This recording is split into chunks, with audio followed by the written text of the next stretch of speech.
we're losing that link with Captain Kishore Jinda. We'll try and get a better one. But this is, of course, a horrible crash that has come to light. It has really raised alarms as far as the nature of this crash is concerned. 230 passengers on board, 12 crew, including 2 pilots. Already we're getting figures that 133 have been declared dead. But of course, rescue operations are ongoing. There is firefighting operations that are ongoing. You can see those visuals where parts of the plane have actually crashed into the building and they have been stuck into the building debris as well. My colleague Payal also continues to join us. Payal, more updates coming in from your end. What all do we know about the efforts that are ongoing? Plus, who all is expected in Ahmedabad? We've just learned that Civil Aviation Minister of State Muralidhar Mahal, the DGCA team, and of course Civil Aviation Secretary Mr. Samir Sinha, they're all being rushed to Ahmedabad also to be alongside Ram Mohan Naidu, Amit Shah and the others as well, and go into a thorough inquiry mode as far as this was concerned into the entire matter. And we're given to understand that they're currently on their way to Ahmedabad, and they will also be, joining the team and joining the rescue and relief operation as far as this is really concerned, because it's an all hands on the deck approach that Prime Minister Narendra Modi really spoke about. Shivani, it is of course a very, very tragic episode which has come to the fore, and therefore Mr. Muralidhar Mahal, the Minister of State for Civil Aviation, along with the entire team from DGCA, the Civil Aviation Secretary, and the other technical officers are also being rushed to Ahmedabad just as we speak. Yes. This is a crash that has really, in aviation history, experts point out, Payal, that this is definitely one of the worst crashes we have seen, and also given the aircraft involved and the nature of the crash, but also in India's history, this is one of the worst aviation tragedies we've seen. Well, absolutely. Nobody ever is prepared, for something like this as well. But what really led to this crash? What were the technicalities involved? We will only know once the DGCA team reaches there, the investigation team reaches there, and they find a black box that, Anvit was speaking about a little while ago. And only then will we know what really led to the crash, because it is really important to understand what led to the failure and what led to this tragedy within probably 40 to 50 seconds of the pilot, reaching out to the ATC. So obviously, all of these things are going to be there, but, as of now, the most important thing is to, in fact, ensure maximum rescue and relief operation. Therefore, all hands on the deck, whether it's the Gujarat administration, the Gujarat Chief Minister, the Gujarat Home Minister, Union Home Minister, who is also a son of the soil. Ram Mohan Naidu also currently on his way. He's a Civil Aviation Minister, and so is Muralidhar Mahal. Updates that we're getting, Payal, also tell us that the railways have also decided to operate certain special trains to and from Ahmedabad. Anything more you're learning on that? Special trains are going to be in place for passengers to fly either from there to Mumbai or to Delhi, because currently the airport at Ahmedabad stands shut as well. A lot of international flights are also likely to be diverted to other locations as well. So preparing for that, Ashwini Vaishnav, the Union Railways Minister, has just put out a series of tweets, essentially speaking about the kind of work that has to be done. And even if medical teams have to be rushed from nearby locations, the railways will also be putting in their maximum efforts as far as this is concerned. And again, like I said, it is an all hands on the deck approach that the Union government is adopting over here, because nothing more valuable than human lives being lost over here. So, Payal, you're reporting that MOS Civil Aviation and DGCA Chief, Civil Aviation Secretary, all being rushed to Ahmedabad. They're about to reach the Delhi airport. But these are, of course, going to be special flights, isn't it? Because as you're mentioning, the Ahmedabad airport has been shut for civil activity as we speak. We're also getting updates that the Gujarat Chief Minister has reached the civil hospital where most of the dead are being taken. Most of the people or the dead bodies that have been taken there have, I believe, been declared dead on arrival. So not many survivors so far, but we're hoping for some good news as rescue and relief operations continue. But this is also going to be a huge challenge on ground. Those are some of the visuals coming in from on ground as well, Payal. Huge challenge on ground to ensure or to try to race against time to see if you can find any survivors. Absolutely. Like I said, that no country can ever be prepared for a tragedy like this, while all hands on the deck approach, and therefore the Civil Aviation Ministry has put all the resources together. The civil administration has also put in all these efforts together. Appeal is being made to all the citizens saying that do not rush to the airport or do not crowd around these areas. Make sure that we are able to get a green corridor in place should we need to rush somebody for medical emergency, given the fact that there are also the building on which the aircraft really fell also had some doctors who were housed over there Yes. as well. So obviously the number of casualties are likely to go up. As far as Mr. Mohal is also concerned, it is pretty possible that he might just be on that flight with Union Home Minister Amit Shah. He's also Mr. Amit Shah's MOS in the Ministry of Cooperation. So obviously he's been rushed. He was at the Civil Aviation Ministry just a short while ago. He's just been asked to rush from there immediately, along with all the officials as well. So obviously that is something which the government of India is looking to do to make sure that maximum efforts are there on ground. Yeah. A high-level meeting has in fact been held at the Civil Aviation Ministry. Secretary and DGCA officials have attended. All of them have now been directed to move to Ahmedabad as well. Let me also go across to Mr. Sivaraman, who's formerly with the DGCA, joining us. Sir, your first thoughts on this massive tragedy. It seems like one of the worst airplane crashes, not just in India but worldwide as well. Yeah, I agree with you. First of all, my condolences to all those people who have lost their lives, and I pray for the recovery of any injured in this crash. It is really surprising to me also because I have seen a couple of accidents in my career as DGCA, investigated some of them, and also seen other accidents outside India. This is really strange because the aircraft had taken off normally, and at 800 feet it started going down flat. Which means it had lost its lift. I mean, that's what I can guess only because I am not an expert in this area, neither am I a great pilot or an engineer. But however, it seems after the first mayday call, the pilot could not communicate with the ATC, which means a lot of things could have happened inside the aircraft, might have been filled with smoke, or the pilot would have been unconscious. Nobody knows what has happened. Because normally this is a very, very fine aircraft and very few crashes like this have taken place. And that too immediately after takeoff. Even if one engine had failed, the pilots are quite competent to handle it. And that is it had taken off after 800 feet, he could have very well handled it. If both the engines had also failed, it would have been possible for him to land it. But quite possible that the plane did not have any lift at all for him to maneuver it to some space where he could have landed. One should not make any wild guesses. I am reasonably certain that how they would be able to recover the black box, the CVR, and moreover, this aircraft can transmit its engine parameters to the ground. And I am sure Air India would have set up these facilities. Similarly, the DFDR, which records all the flight data, they could have also been transmitted to the ground. Because these facilities have been in existence for a very, very long time. And I am sure Air India would have seen to it that these facilities are available. And in this particular case, when I contrasted with the accident that took place of the Air India 320 in Bangalore, the authorities have acted very swiftly. And they have acted magnificently, I must say. All the required help has been rendered to the people there on ground. And also people have been moved very fast from the accident area. I only pray that at least some people come out alive from this accident, and I hope that the authorities will be able to find out what really went wrong. One should not miss any aspect of investigation, particularly in these very tense times.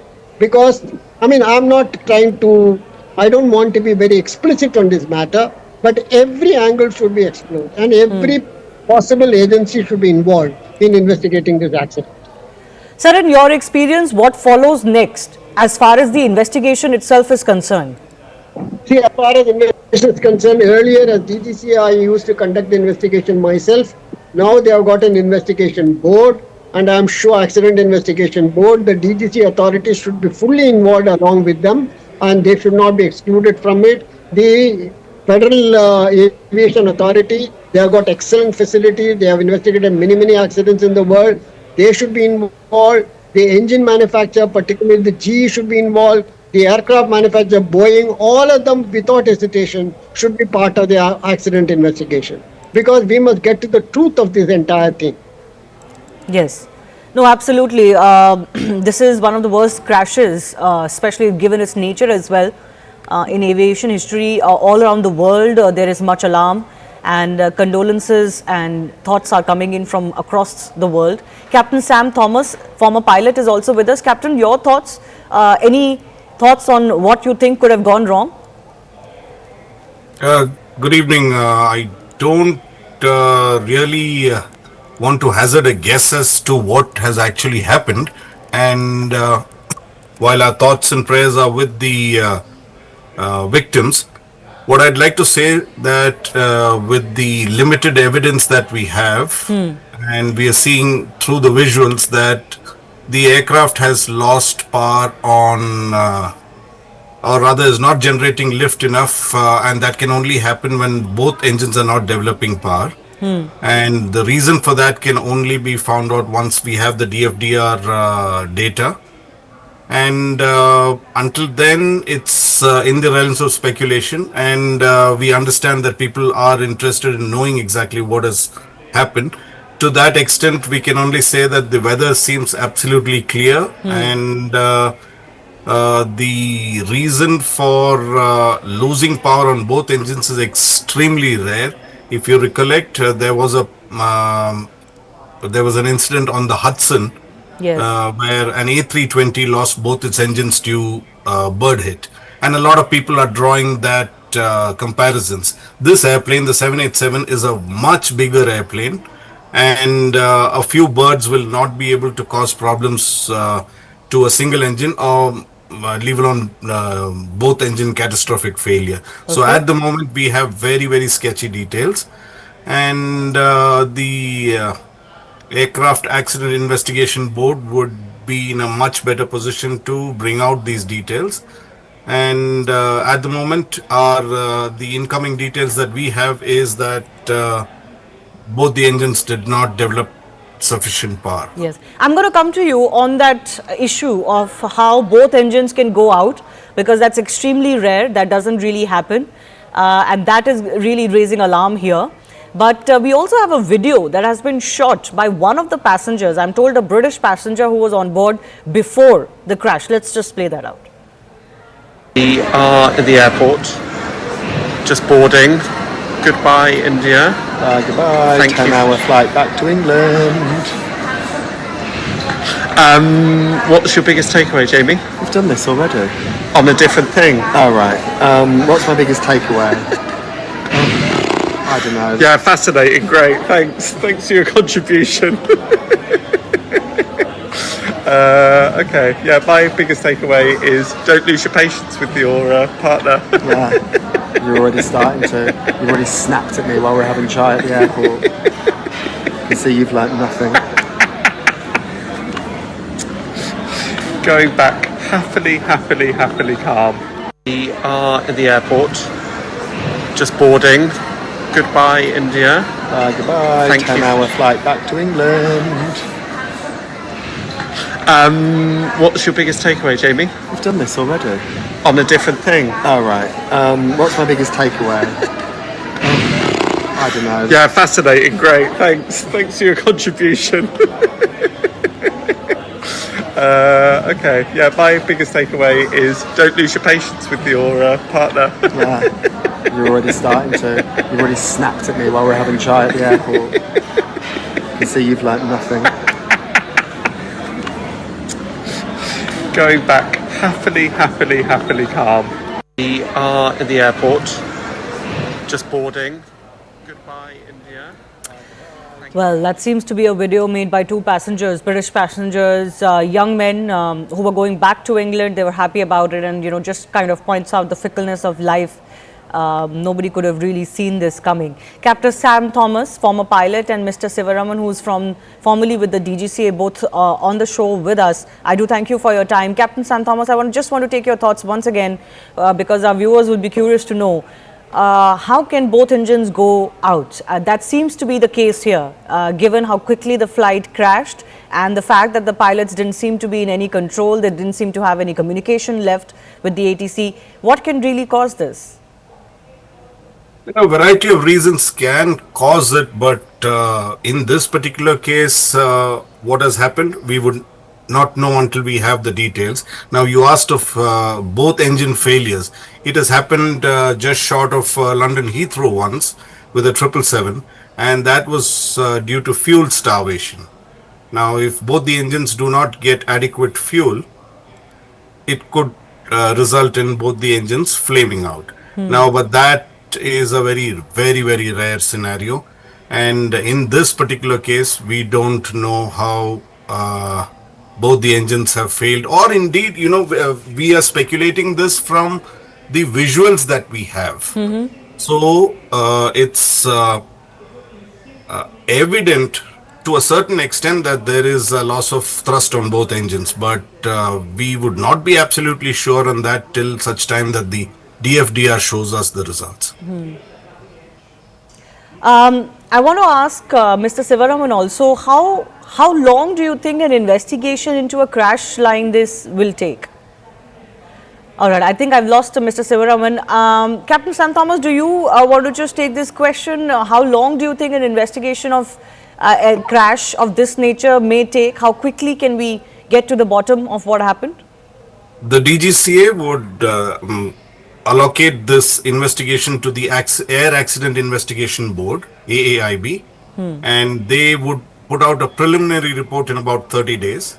And thereafter, based on whatever information they are able to gather from the engine manufacturer, from the OEM, that's Boeing, and may take assistance of other investigative agencies, because not very many qualified investigators are there in India, and it should take about a year. That's my experience with air accident investigation, and it generally takes about a year at least. Currently, of course, rescue operations are the chief priority, and all of the ministries concerned, including the Home Ministry and the Civil Aviation Ministry, are concerned only with that. Those are hospital visuals also coming in. There seem to be some who are injured, but we're unsure whether they are passengers who have been brought in an injured situation, or these are people who were in the buildings surrounding where the crash took place. Because the unfortunate part is, Captain Thomas, is that this flight actually crashed into buildings, and unfortunately we're getting updates that the buildings that it crashed into had MBBS doctors, resident doctors, etc. staying in that hostel. Very tragic, very tragic. It does happen that when an airplane crashes and in a thickly populated area, there would be collateral damage on ground as well. It's very unfortunate, and unfortunately that is the nature of the beast, and very little we can do about it except extend the hospital services to the injured and minimize whatever damage that has already occurred by providing proper medical assistance timely. The area around the airport perimeter was, as the visuals themselves show, densely populated. Clearly there were some facilities there as well for MBBS doctors, hostels and multiple buildings of that nature with messes, etc., and several buildings housing medical students. Do you think there could be a need to expand the non-residential or commercial areas around airports? That may not be viable at the moment. If you look at the Mumbai airport, which is the current airport, not the Navi Mumbai, the Chhatrapati Shivaji International Airport, it is very densely packed up to the compound wall on both sides of the runway. Up to it touches the compound wall. So Ahmedabad is much better compared to what Mumbai is, and it may not be commercially viable to clear out vast areas near the airport, because it's not unusual when old Hong Kong was there. That also was, and I've flown to many international countries which have buildings very close to the airport. How rare is it for a flight to crash so soon after takeoff? See, a crash as such can happen at any phase of the flight. Though the takeoff and landing are some of the phases that most commonly it happens, but there is no set rule that it could happen only at this phase of flight. It could happen at any phase of the flight, and takeoff and landings are more critical than say a climb or a cruise. Yes. In this situation, Captain Thomas, it seems like the pilots didn't have any time at all this could have transpired within a minute of takeoff.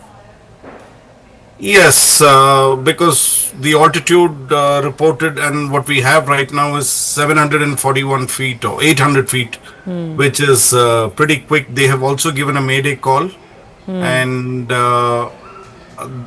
actually there is very little time to do. If you've lost both engines, there is very little you can do, and the more you try to deviate from the path, the faster you're going to stall. So what they have done from the visuals seems to be the only choice that they had and the only natural way to do it. Losing both engines so soon after takeoff, we were being told that this flight, of course, the airplane had no issues. It had flown earlier today. It had reached Ahmedabad and was onward to London.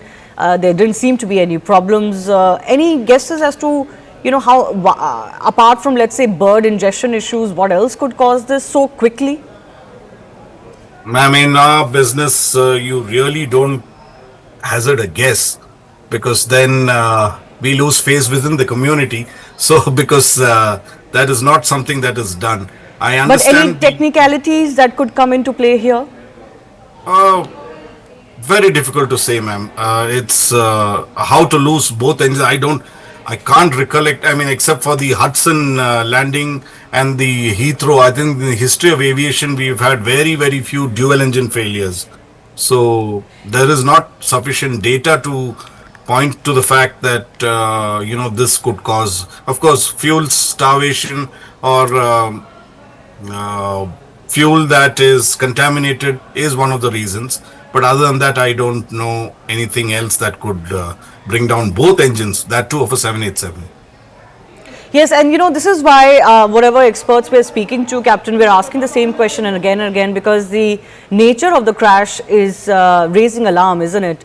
So soon after takeoff, even though takeoffs are sensitive, but losing both engines, crashing into a building, and literally no time that had elapsed for a flight that was clearly deemed to be fit. There were no issues with the airplane that had come to light. Earlier, I was speaking to a captain who pointed out that around this airport, there are many bird-related issues. Is that the only plausible reason that comes to mind?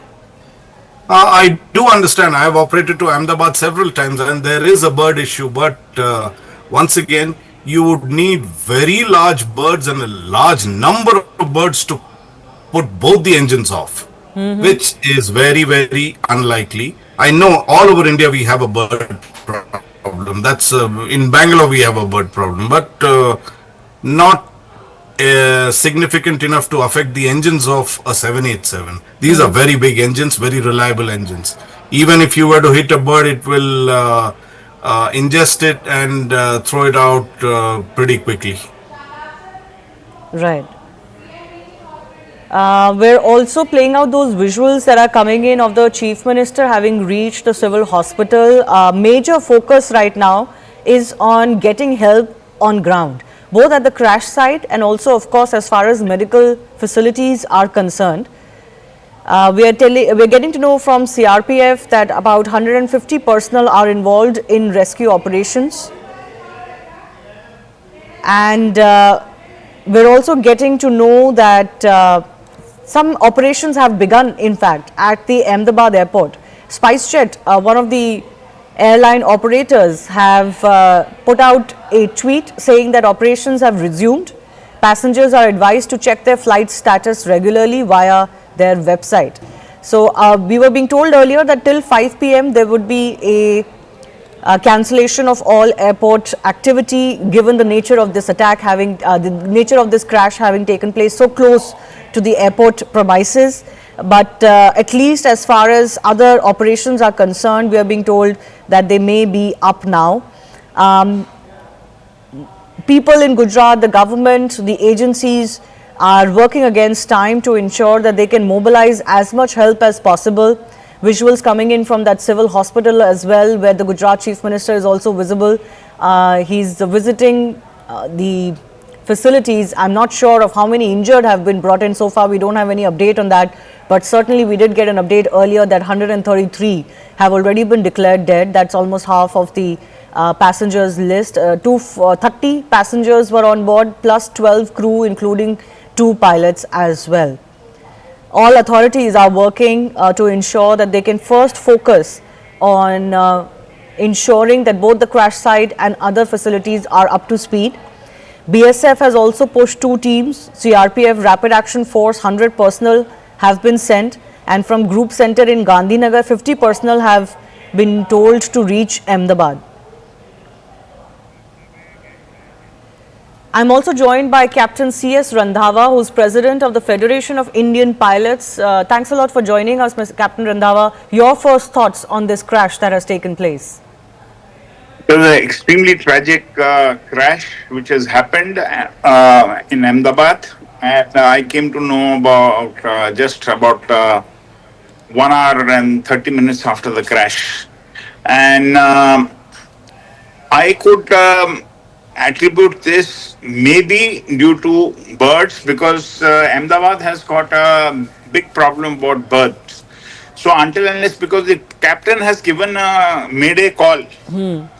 So a mayday call, if it was one engine failure, he could have easily handled it. Even if it was an engine fire, he could have handled it. So the 2 possibilities which are very, very likelihood which could have taken place is both engine failure due to bird strike or some jamming of the control. And how does that, we've spoken about bird ingestion issue and how rare that would be for both engines to go out because of that issue so quickly after takeoff. But you're talking about these jamming issues. Can you explain what they are and how they happen?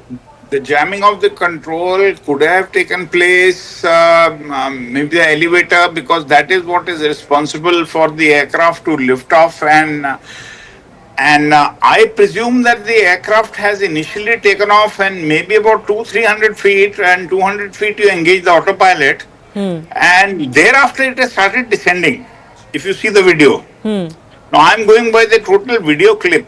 Rest will come out in the DFDR and the CVR, what has taken place, because there has been no call after the pilot has given the mayday call.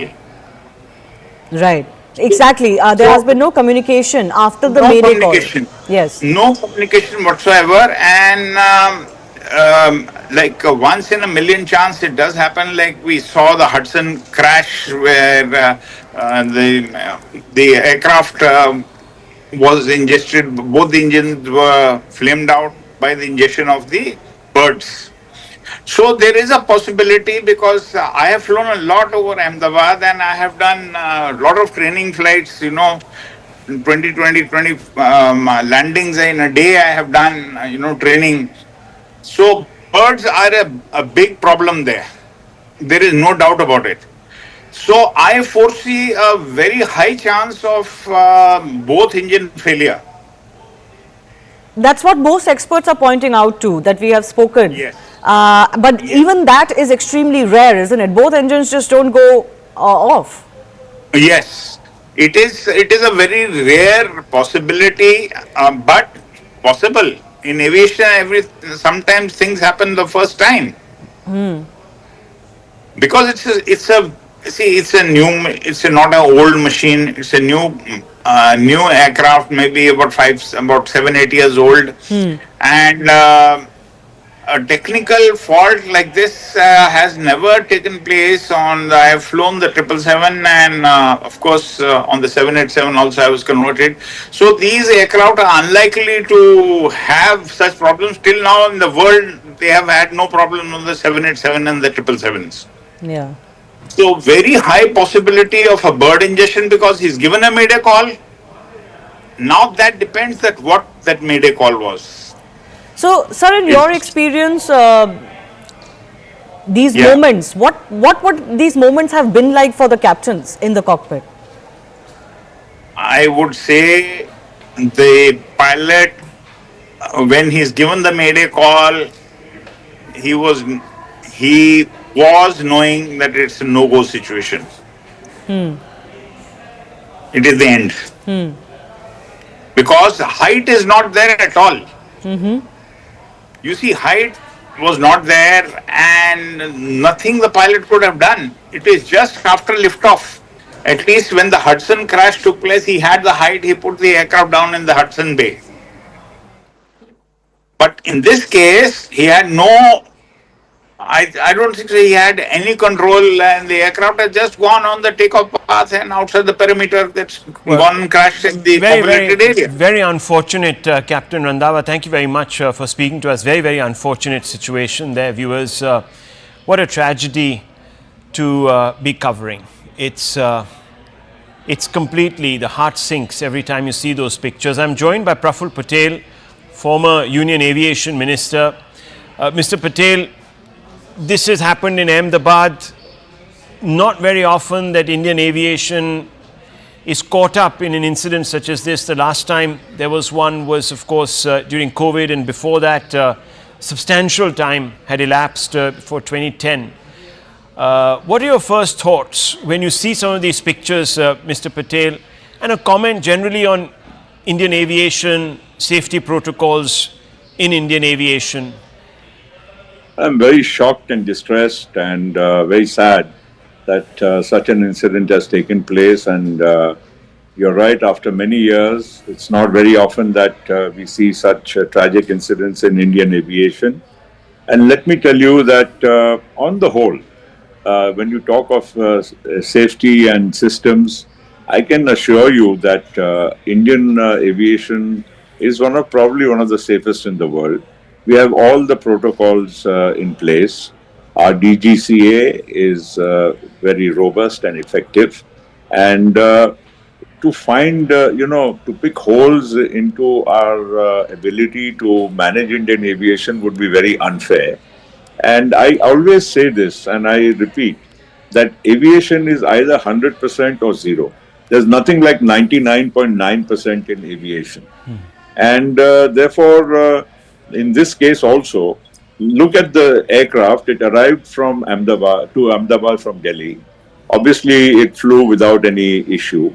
And to take a 9.5-hour journey from Ahmedabad to London, obviously the pilots would have done all the pre-flight checks. And no pilot is foolish enough to take off if he is not satisfied. The captain per se in this aircraft would have also had thousands and thousands of hours of command. And a 787 and today's aircraft per se are very robust, fail-safe. They have many backup systems. And to really think what went wrong, I would be hazarding a guess, which would not be fair.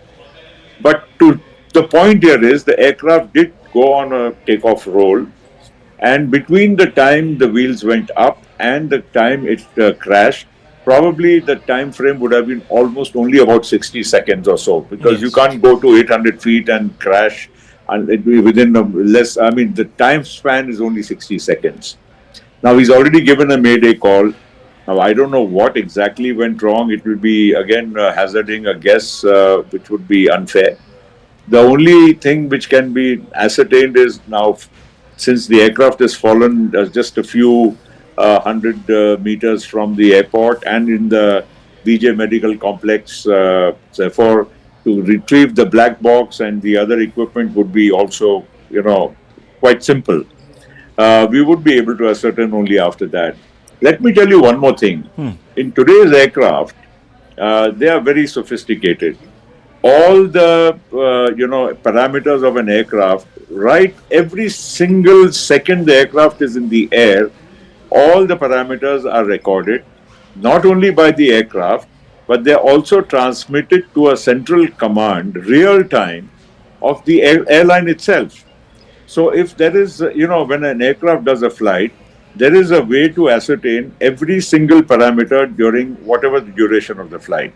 So if anything would have gone wrong prior to this flight, or which may have escaped the attention of anybody, I'm sure this will be retrieved in no time once the equipment is found. Now, Mr. Patel, just to go back in time, because this fleet, the Dreamliner, very, very safe. I think from what the experts are saying, and I only have them to sort of lean on for facts, they've said that this is the first time a Dreamliner has actually crashed anywhere in the world. Now, most of these Dreamliners were purchased, I suppose, about 10, 12, 15 years back by Air India when it was still government owned.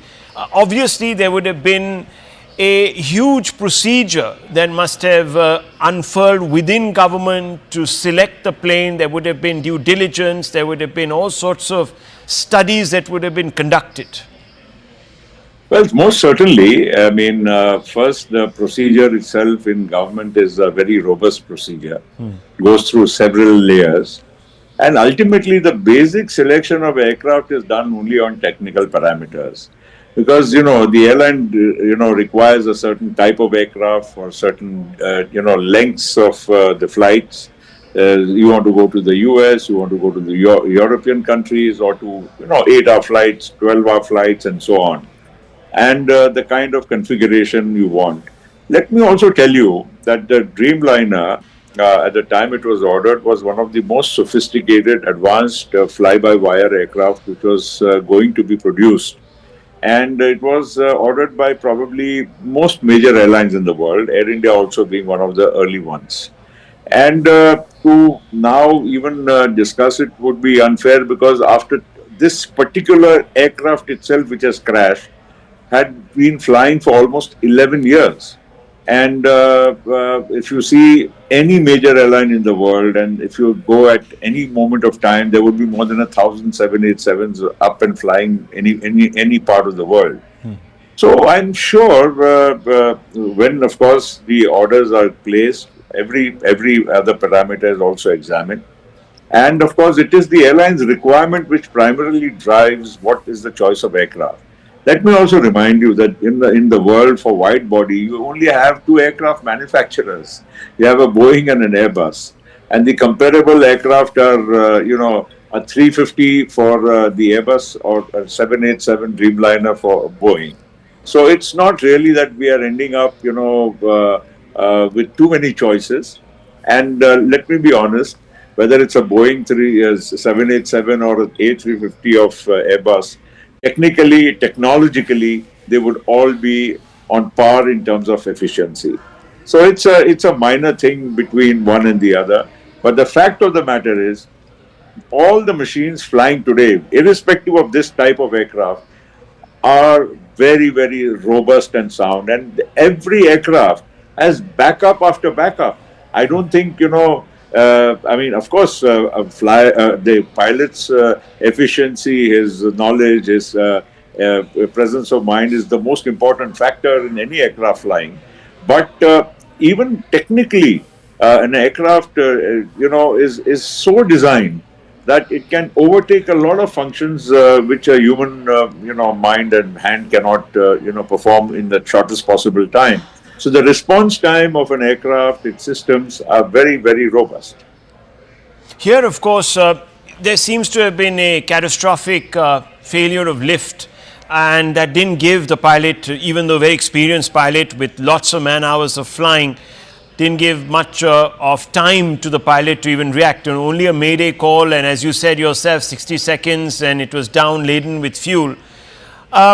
Obviously, there will be questions asked. I'm at this moment as in the dark as anyone else, Mr. Patel, about what could have been the reasons. But there has been a lot of internal strife within Tata after it took over this particular airline. Singapore Airlines came into it, and so on and so forth. There are a lot of cost cutting, lots of valuable AI senior engineers were sort of let go of.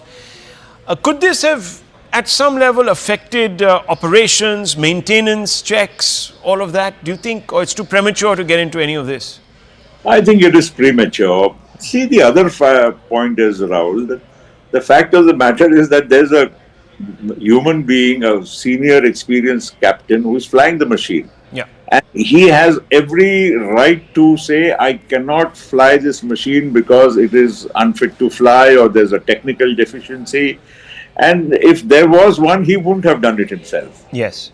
So I think it's hazarding a little bit of a wild guess. Yes, but I would also like to say that, the maintenance of Air India compares to the best anywhere in the world. Now, yes, you are also plagued with certain older aircraft. You are plagued with certain other problems, like you just said, because it's been integration of the old with the new. But that does not come into the way of the safety of the aircraft per se. And I would therefore say, I can also say with a lot of sense of confidence that Indian aviation checks and balances of the DGCA and other, the airline also has its own manual. The airline also has its own SOPs. The airlines don't cut corners, especially an airline like Air India, to save cost or something just for the heck of making some more money. I would say that Air India as an airline has its own SOPs put very, very strongly in place. And again, this commander, or many of the commanders, or most of the commanders, I would say, flying a 787 have so many thousands and thousands of hours of pilot in command that they know the aircraft inside out. They know everything what needs to be done, and I don't think an aircraft flying to London on a 9.5 hour flight would have taken off without the proper pre-flight checks by the captain or his second in command.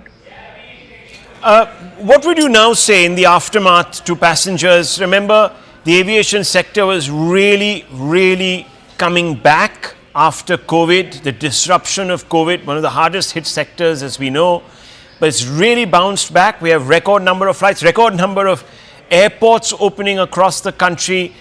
I am sure for a few days there's going to be some consternation, maybe even a little bit of apprehension in the minds of a large number of passengers, civilians, customers, etc. What's your message to them? Well, my message is that, very sad and tragic. I'm sure people do get shaken up when they see such, visuals on their screen. But aviation still, by far, is the safest mode of transportation anywhere in the world. And if you consider the accident to the number of flights ratio, I think it will be far, far, far, safer than any other public transport. So let's not panic. Let's not think that this could be, an everyday affair. And we should be patient, confident, and also be confident that our aviation in India is absolutely in good shape. Let's not, see one incident. This accident unfortunately happened in India. Probably it could have happened anywhere in the world. When we see a visual in any other part of the world, we don't get so upset. Because it's happened in our country, we will certainly be, stirred and shaken. Let's just have faith. Our aviation sector is good, sound, safe, and this is, of course, a lesson. We should, strengthen our systems even further, and we should learn from some things. If at all, the inquiry, once it's complete, will, throw up some definitely revelation as to what has happened. So we should be, concerned, but we shouldn't be scared, and we shouldn't, stop flying or reduce our flying, or every time you fly, you start praying to God. Of course, we pray otherwise, but we don't have to worry about safety and pray. That's all I'm trying to convey. Right, Mr. Patel, on that note, thank you very much for speaking to us as we pray, of course, for those who were in harm's way. You're seeing that building. Thank you, Mr. Patel, very much for speaking to me. My thoughts and prayers yes. are with everybody. Thank you. Thank you very much. Thank you very much. You see that visual on the left of your screens, viewers? That's the tail of the plane that has crashed through a hostel attached to a medical college just outside the perimeter wall of this particular airport in Ahmedabad, the Sardar Vallabhbhai Patel International Airport.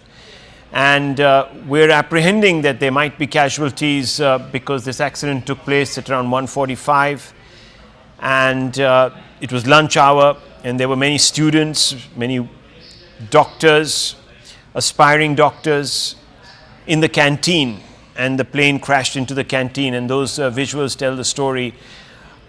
Viewers, very quickly, let me give you a quick update. Operations have resumed at the Sardar Vallabhbhai Patel International Airport in Ahmedabad. This is PIB India putting out that update.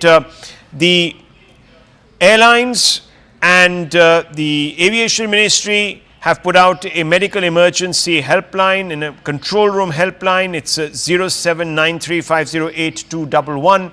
That number will flash as it is right now under our screen. You can see it. You can call in if you have apprehensions that some of your relatives or others that you know might actually be in harm's way. I want very quickly to give you a quick overview, viewers, as we continue our coverage. The RPF disaster management team, headed by ASC and ADI plus 6 staff, along with hospital team, 6 doctors, 20 staff and 7 ambulance, rendering all possible help in rescue operation in the tragic Air India flight crash at Ahmedabad. We don't still know if there have been any survivors. We are gleaning through data that is coming in through the hospitals to figure that one out, but quite clearly that's the timeline to the right of your screens. At 1:39 it takes off. Within 60 seconds it has a catastrophic loss of lift. The plane goes down, goes crashing into a building which was attached to a hospital, education institution, goes straight into that building. The building itself is covered by ATF. The plane was loaded with ATF because, as you know, it was taking off to travel to Gatwick Airport in London, or the extremities of London.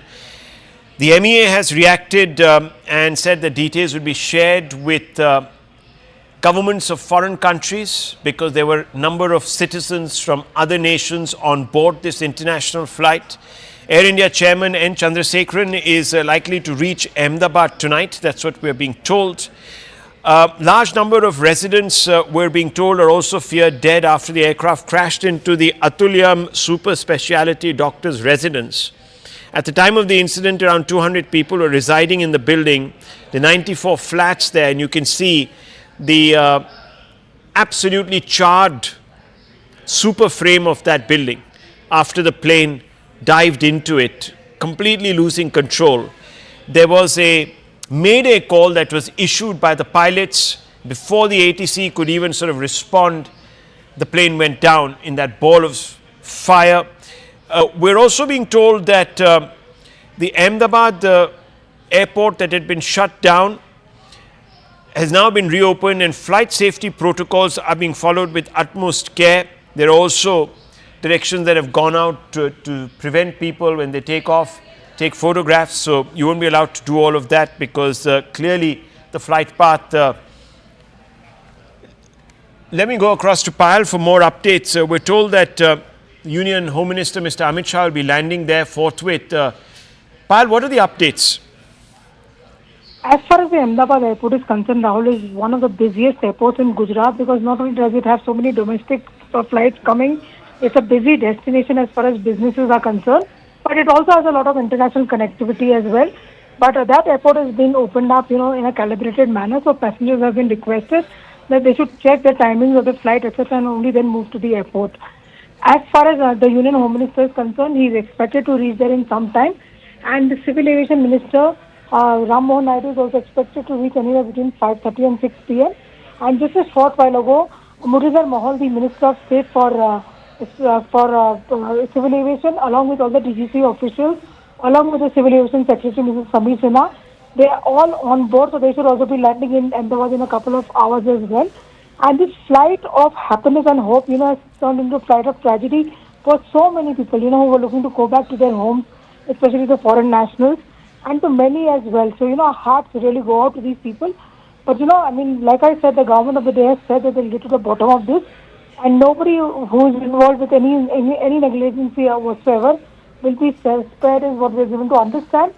But yes, flights are going to be resuming in a calibrated manner, and therefore all kind of numbers, whether it's medical emergency numbers or numbers concerning finding the loved ones even at hospitals, etc., have been put out by the civil administration. Bhupendra Patel, the Chief Minister, was at the civil hospital just a short while ago. So all hands on the deck approach, Rahul. Absolutely. There are also more updates that are coming in, viewers, as we scroll through the news updates that are coming up on my screen here.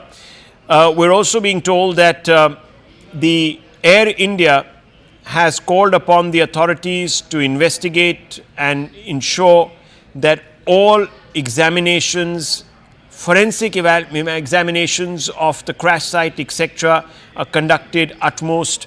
We're also being told that Air India management officials have held meetings with DGCA staff. Air India has been asked to submit the health report of all their aircrafts. There are also some pictures that make the heart really weak coming in from inside the mess of the hostel where the plane crashed. Devastating scenes there. One just hopes that the casualty figures are not as high as what appears from the scene of devastation. We're being told that former Chief Minister of Gujarat, Mr. Rupani, was on board. We don't still know whether he has survived this or he's injured. We have no updates really on his well-being, but he was a former Chief Minister of Gujarat from 2016 to 2021, the state president of Gujarat. When his name was declared as the Chief Minister, he took over from Anandiben Patel, Miss Anandiben Patel, former MP from the Rajya Sabha and a two-time MLA, hailed from Rajkot West, came from an influential Jain community. He didn't fight the 2022 Assembly poll, citing his wish to step back from electoral politics. He was currently in charge of Punjab for the BJP and was on his way to England and was aboard that flight. There are pictures also coming in of the ill-fated crew of this flight, and we are told that there were at least 10 crew members on board this flight from different parts of the country. Many leaders, many countries are extending commiserations, shock at the events. Remember, this is the first time in recorded history that the Dreamliner has gone down. Very reliable aircraft. Many people are convinced that this aircraft could not have suffered the failures that are being attributed to it. But viewers, as we know, one can't give in to speculation. This is an extremely sensitive situation right now, and therefore one cannot hazard any information on what could have gone wrong in a speculative way. We're being told now, no survivors of this crash, but we are going to not take that at face value till the authorities come out and give us some sort of a confirmation. But Payal, it does seem that the outlook is not good. Okay, we don't have Payal. We're going to go back to Payal in just a few moments.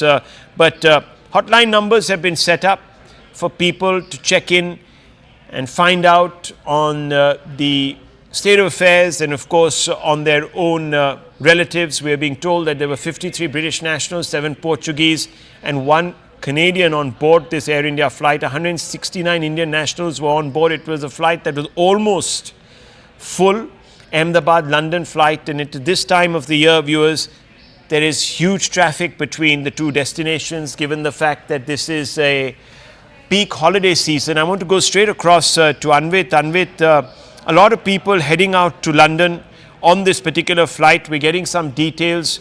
We're being told unofficially that the possibility of survivors is very slim. What's the update that you're getting? Yeah, certainly, you see, Rahul, that toll is what we are being unofficially confirmed by the sources on ground. It is being said that it has already been counted up to 150, and it certainly is unfortunately expected to only rise from here, because the kind of incident it was, and we initially also saw how the plane went up in flames. It clearly was indicative of the fact that the number of casualties and fatalities would certainly be high. Not just those in the plane, but also on ground. The collateral damage that it has caused, because it was a heavily residential area, and the building in which the plane had crashed, which was the doctor's hostel, that also, from there also, a number of occupants had to be rushed to medical facilities, and deaths have been reported from there as well. So ground damage certainly is there, but all what we are being told by the officials who are in this rescue operation, that number of survivors is really bleak, as what we are getting from the ground. Also, because the incident that this is, and what we are being told by the experts, is that the two major chances that this incident took place, one is dual engine failure, which could be, one reason could be power outage, or another reason could also be bird ingestion. But it is also being said that it's very unlikely that bird ingestion would cause both engines to go down. Another reason what we're learning is could be control jamming, which is also, a subject matter of investigation, and the AIB will now take over the investigation as their teams are already on ground, and the investigation in this manner will also be done. But what we are learning from the ground is, yes, that the fatalities have increased to more than 150, and chances of any survivors are really, really bleak, which is unfortunate. Well, that is very, very sad news if true. We're going to hold back on giving you those numbers because we don't have confirmation from official sources, and CNN News 18 will not report casualty figures, even speculate on casualty figures, given the fact that this would be extremely traumatic. That's the moment of crash, viewers. You can see that the plane lost its ability to lift off. Even its, as you can see, landing gear had not been retracted. So, moment the plane takes off, it presumably experienced a catastrophic loss of lift, as some of our experts have told us. The pilot had very little time to react, about a minute, in which a mayday call was issued to the ATC. The ATC responded to the mayday call, got no response, looked out and saw a ball of flames engulfing the skyline. And a minute after crash it was, because as you know, our planes do travel at a particular speed, therefore it becomes easy to assess the length that they would have traversed and therefore back calculate the time that they would have spent on air, in air that is. And you can see that ball of flames going up, lighting up the sky and completely overshadowing the afterground, and that is because this plane was laden with ATF. It had just been refueled. It's taking off. It had come in from Delhi, we are told, landed in Ahmedabad, was obviously surveilled for and examined for any technical issues, maintenance, etc. The plane then crashes into a building. The building is part of a medical establishment, and the exact building it crashes into is a canteen. And lunch hour was on, it was in the middle of lunch hour, and parts of the fuselage and debris from the plane lying, littering this particular building. And you can see that the tail section of this building is sticking out. Tail section of the plane is sticking out of the building, and inside we're told there were several doctors who were undergoing training, and those people have been injured. Some of them might not have made it out. There are, of course, more visuals of the debris on fire in the immediate aftermath. You can see the ground scorched, trees, just about anything within the perimeter of the crash site reduced to ash, carbon. You can see those pictures. Part of the building also engulfed in ATF, singed and covered in soot. Complete devastation. All these pictures coming in, obviously an attempt being made to douse the fire, but it's a bit too late.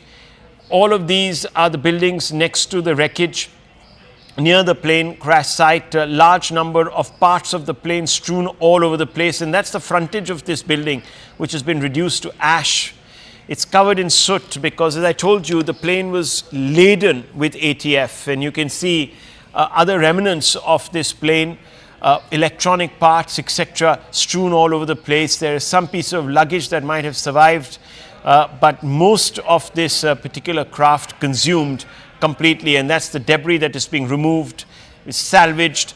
Obviously, there would be a desperate search for the black box, because that needs to be taken and examined to determine what could have gone wrong. Right now, no use speculating on it beyond the fact that the plane suffered a catastrophic loss of lift. Now, what that was due to, we don't know. Was it engine failure? Was it a bird hit? We have no clue. And these are survivors who are being rushed to hospitals. We don't quite know if these are passengers or if these were people on the ground or they were the young doctors. Let's go back to Anvit. Anvit, these people who are being wheeled into the hospital, do we have any clarity on who they are? What's the nature of their injuries, etc.? Okay, we don't quite have him, but there is a lot of grief, a lot of shock on the ground, and you can see that being reflected on the faces of some of those people who were witnesses. It must have been very, very traumatic, not just for those who came and bid their loved ones farewell, but also those in England who were expecting their loved ones to land in the next 11 hours or so. These scenes, viewers, are extremely unfortunate. This particular brand of aircraft, the Dreamliner, has not in its history suffered a crash. And we can tell you that Boeing shares are crashing right now across the globe because, once again, there are questions being asked to the company. Boeing has had its issues. It was caught up in a lot of issues related to its operations, etc. There have been many strikes within Boeing, talking about corners being cut, etc., etc. I don't want to go there because that's a whole different can of worms, might even be unrelated totally to the aircraft they produce, because the aircraft has performed extremely well, known for being very, very dependable and extremely efficient, and therefore a large number of these prototypes were sold. More than 1,000 have been sold since the Dreamliner, this particular Dreamliner, was brought into service and incepted and inceptualized. So there you have it, viewers. These are the pictures coming from all the parts of the city. Ahmedabad right now is caught in the grip of this crisis, and heart goes out to those who were expecting or are expecting the kith and the kin of these passengers. We're expecting for them to have a safe flight. Let me go across to Anvit. Anvit, what is the latest coming in on perhaps the preliminary estimations as to what might have gone wrong? Any more details about the circumstances under which this flight took off? Anvit, can you hear me?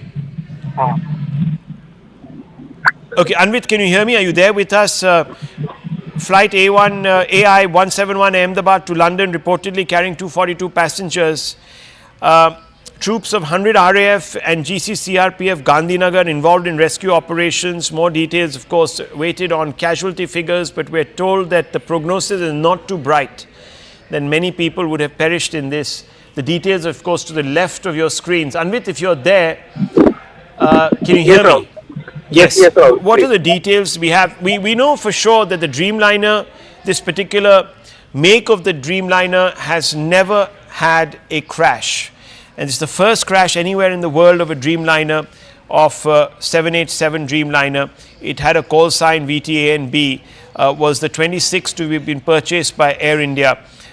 These are numbers, of course. Data don't tell the entire story. What are you learning from your sources? Certainly, see, like you rightly pointed out, that Dreamliner and Boeing 787s do not have a history of such incidents, and since their introduction in maybe probably 2011, this is the first Boeing 787 Dreamliner that is reportedly crashed or met with a mishap that we are reporting on. And if we talk about the situation on ground, visuals are really scary. Death toll has already crossed what unofficial figures are around 150, and the sources that are on ground are reporting that it is likely to grow because the kind of incident it was, and how we have the visuals we've been playing out for our audiences, that how the plane as it crashed, it went up in flames, and the chances of survival of any passenger that was on board are bleak, is what the officials are saying. However, it has not been officially confirmed that all on board are dead. It's not confirmed yet. Some have been rushed to medical facilities. It is awaited to know that if they will be recuperated from the condition they were recovered in or not. Also, other than those who were on board, 242, including crew and captain, other than that, the building in which the plane crashed, it also had a number of occupants, and more than 50 of them had to be rushed to medical facilities. There could be, certainly there is chances of survivors because the plane crashed over that building, and there could be survivors in that, but yes, certain deaths are also being reported from there. Amidst all this, Ahmedabad airport has also put out a tweet saying that the airport is now operational. It had been initially shut following the incident. The airport had been shut for operations, and now it has been opened for operations also.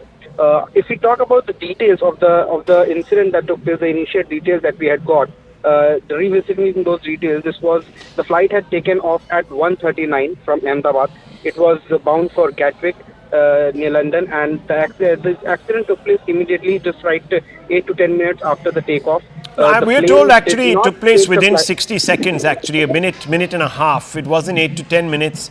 It was just within a minute. So I just want to quickly come in there. Anvit, just stay on with me, Kaj. I have some reactions to play out. MLA Darshana Vaghela said that, quote, I was in my office nearby when the plane crashed and there was a loud thud. The flats of the doctors have been damaged. The rescue operation will continue, unquote. This is ANI quoting her. ANI also put out the reaction of an individual.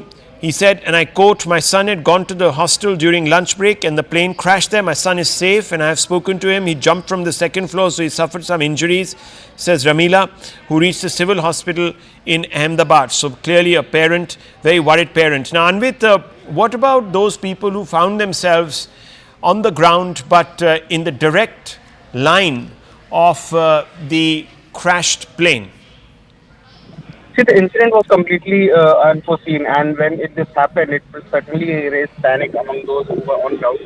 Some people had caught this incident on their phones, and they have recorded how the plane went down and the flight path as it was declining on its flight path. That has been recorded. Some videos we have played also on scene. But yes, there certainly was panic when visuals were coming on from on ground. We also saw how locals had gathered, the hundreds of people had gathered at the crash site, which also was another challenge for the first responders, be it the police, the firefighters, disaster management authorities, or the paramedics and ambulances. That also was a challenge, and many people had gathered, Okay. but that is also... Anvit, just hold your thoughts. That is the Gujarat Chief Minister, who has just emerged from the hospital after visiting those that were taken there. And we showed you pictures of people being wheeled into hospital about an hour and a half back. One just hopes that the prognosis from the hospital is not as full of foreboding as what we're being told by our sources. And on the right, you can see that's the mess that has been reduced to ashes there. Parts of the plane, this is the tail of the plane crashing into the roof section of this cafe, bringing the roof down. An eyewitness has been quoted as having saying that after my office 200 meters from here, as soon as I stepped out of the office, I heard a very loud noise and smoke filled the area. Suddenly a commotion broke out here, and then we saw that this incident had occurred. When I reached the spot, I saw debris scattered here. There was a fire and smoke was billowing here. Nothing was visible. We then came to know that the wings of the aircraft fell here and that an aircraft crashed. We don't know about the casualties, but there is a building here where doctors reside. And that's the building that we were talking about, viewers, out of which is sticking out the tail of the plane in a rather ominous way. Now let's play out some eyewitness depositions. यहीं मेरे office में बैठी थी, जैसा धड़ाका हुआ मैं वहाँ office से वहाँ गई। बहुत बड़ा प्लेन क्रैश हुआ था, तो बहुत धुआं और आग लगी थी। जो डॉक्टर्स के फ्लैट थे उनको बहुत डैमेज हुए हैं, और उसमें से कितने डॉक्टरों को हमने निकाला है, लोकल कार्यकर्ता और सब मिलके। बाद में जो प्लेन में से निकाले हैं वो लोग भी बहुत बड़ी दुखद दुर्घटना, बहुत की मौत कुछ अभी कोई अंदाजा नहीं लग रहा है। रहने वालों को भी बहुत नुकसान हुआ है। हमारी बहन जा रही थी एक बजे जा रही थी प्लेन, 1:10 की फ्लाइट थी और जा रही थी लंदन। लंदन जाने से पहले ही क्रैश हो गया प्लेन। मेरी साड़ी था वो अमृतसर थी और लंदन जा रही थी। हाँ, फिर बस वो 1 घंटे में समाचार आ गया तो प्लेन क्रैश हो गया है, इसलिए मैं वापस अहमदाबाद से बाहर निकल गया था, तो वापस आए सील में आ गया। अभी कुछ भी समाचार नहीं मिला है। यहाँ पे जो ऑफिस से बाहर निकला तो मैंने देखा कि आवाज़, जोर से आवाज़ आया विंग्स का, फिर पूरा धुआं भर गया। लोग यहाँ से भगदड़ मची। उसके बाद आके देख रहे थे ये हादसा की स्थिति है। अच्छा, तो आप यहाँ पर पहले आए तो आपने क्या देखा? आने के बाद देखा कि पूरा मलबा बिखरा हुआ, आग लगी है, पूरा धुआं गुब्बारा है, कुछ भी दिखाई नहीं दे रहा, समझ में नहीं आ पा रहा था क्या है।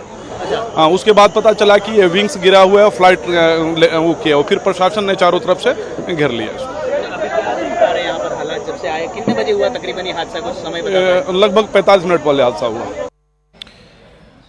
Viewers, everyone expressing shock and pretty much confirming the sequence of events there. The plane takes off within a minute. It's down. It crashes into a building that houses a number of doctors because it is part of a medical establishment. In fact, the building was the cafeteria. You can see the pictures on the left of the plane. tail of the plane that is sticking out of the top of that building, the roof section of the building. Below, those are the pictures from within the building. A lot of material there reduced to dust, burnt to smithereens. Anvinit is with us. We're also being told that Jamie Ray Meek, a British citizen listed as a passenger on Air India flight 171, reportedly shot a final Instagram short story just before takeoff, and that remains his final testament to the world. Very, very, very sad situation. Passengers from across the world on this flight. Remember, there were Canadians, there were British nationals, more than 50 British nationals, 169 Indian nationals, a number of Canadian nationals. The US government also putting out a statement, not just in sympathy, but also calling upon its citizens to check with the consular there to ensure that they can make their way back home. Let me go across to Anvit. Anvit, what's the latest you have for us? Rahul, what we are getting from ground is that the death toll has already crossed 140 and 150, and this is what the sources on ground are telling us. And among the passengers, the 242 passengers that were on board, Air India has also confirmed that there were 169 of them were Indian nationals, while 53 were British nationals. There also was one Canadian national on board, and 7 Portuguese nationals were there. The injured have certainly been taken to hospitals, but death toll is likely to rise. And from those who were on board the aircraft, it has almost confirmed. There's no official word though, but chances of survivors are really bleak in this incident. As we have also seen the visuals from ground, a number of locals had gathered on spot, and it is also one reason, because the area was heavily populated one. That is also one reason that there will certainly be fatalities from ground as well. The building that was hit by the plane, that is a doctor's hostel. Many of the occupants of the building have also been rushed to medical facilities, and there are certain deaths have also been reported. The exact numbers are not still out, but it is expected that agencies certainly will be putting out the numbers soon. The police is expected to give out the numbers soon, but so far, even now, hours after the incident, focus is on rescue, because many people who are under the debris, who are in the building, they are being taken out. They are all being rushed to medical facilities, and soon we'll get the numbers also as to how many have been injured and what are the exact number of fatalities. But what we are learning is that out of 242 people, which includes 2 pilots and 10 cabin crew, number of survivors who were on that plane is really bleak to me. Well, hoping against hope, praying that we get some good news, viewers. What a terrible tragedy to grip the nation. Shocked, many people shocked. Reactions coming from across the world, from pretty much every global leader commiserating with the Indian authorities, with the Indian government and the people of our country. Let me go across to Payal. Payal, what can you tell us about the news that you're receiving on the investigative front? We know that Civil Aviation Minister and the DGCA Chief and Civil Aviation Secretary are being rushed to Ahmedabad. They're going to probably meet there. There's going to be a forensic inquiry and a probe into all of this. But what are you hearing from government sources? Well, as far as the government is concerned, Rahul, one thing is for sure, that it will be a thorough investigation which will be done, because this also involves the unfortunate demise of foreign citizens, and therefore the government of India is extremely sure that there will be no lackluster, attitude at all as far as this is concerned, and therefore all the investigating agencies concerning this have been lost to the spot. We'll have to just wait and see how this forensic investigation and other investigation will really follow, and therefore Civil Aviation Minister Rammohan Naidu is expected to arrive in Ahmedabad anytime now. Union Home Minister, Mr. Amit Shah, who is also the son of the soil, is also reaching Ahmedabad very shortly. And, all the NDRF and other teams are already there in Ahmedabad and helping with the rescue and relief operation. And another flight has taken off from Delhi to Ahmedabad. It consists of officials from the DGCA, consists of the Civil Aviation Secretary also, and Vijay Rupani, who is the Minister of State for Civil Aviation. The government of India has assured not just the people over here, but also to all the foreign nationals and their countries that a thorough investigation really will be done. It's very difficult at this point in time to point a finger at anybody in particular, given the fact that this is a modernized equipment, it's a modernized flight that had actually taken off from Ahmedabad, and therefore all efforts will be made to make sure that we get to the bottom of it as well. Right. And there is something which the government of India has sought. Well, of course, premature viewers to even speculate about the reasons. It's too early in the day to do that, but clearly there was something very, very wrong that led to this unprecedented tragedy. No Dreamliner has crashed, especially of the 787 Boeing variety, anywhere in the world. India is the first place where this has happened. So obviously, viewers, there's going to be a lot of dismay, and there will also be a huge focus. Muralidhar Mohol, who is the Minister of State for Civil Aviation and Cooperation at the centre, has also spoken on this issue. Hardeep Singh Puri has also spoken on this issue. Let's go straight across to some reactions that we're playing out now. कुछ समय पहले दोपहर को एक दुर्भाग्यपूर्ण घटना घटी है। एयर इंडिया का AI-171 जो अहमदाबाद से लंदन जाने वाला जो फ्लाइट था वो क्रैश हो गया है। उसमें कुल 242 लोग थे, 230 पैसेंजर थे और 12 क्रू मेंबर्स थे। तो वहाँ पे अभी सब राहत का कार्य शुरू है, बचाव का कार्य वहाँ पे शुरू है। हमारे मिनिस्ट्री में भी अभी हमने एक वरिष्ठ अधिकारियों की एक बैठक भी करी है। जांच तो शुरू है, वरिष्ठ लेवल पे हमारी मीटिंग भी अभी यहाँ पे हुई है और वहाँ पे अभी इमरजेंसी में जो बचाव राहत का कार्य चल रहा है उस पर चर्चा हुई है।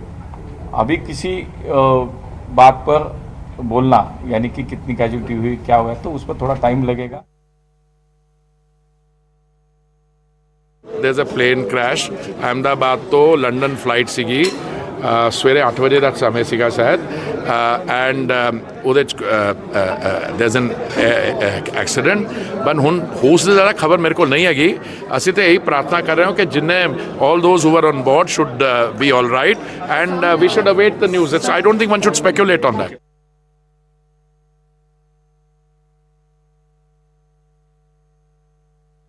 बहुत दुख की बात है, कैजुअल्टी कंफर्म नहीं बट बहुत दुख की बात है कि एयर इंडिया का एयरक्राफ्ट क्रैश हुआ है और जब एयरक्राफ्ट क्रैश होता है तो घटना बहुत बड़ी होती है। इसलिए इस समय पर इतनी जानकारी मिली है तो हमारी अपील यही होगी सरकार से, हालांकि सरकार खुद कोशिश कर रही होगी कि सभी यात्रियों को बचाएं, सुरक्षित पहुंचाएं और उनका इलाज हो। और हमारी भगवान से ये प्रार्थना है कि अगर इतना बड़ा एक्सीडेंट हुआ है तो किसी की जान न गई हो और हमारे पायलट भी सुरक्षित रहे हो। Viewer statement coming out from Boeing.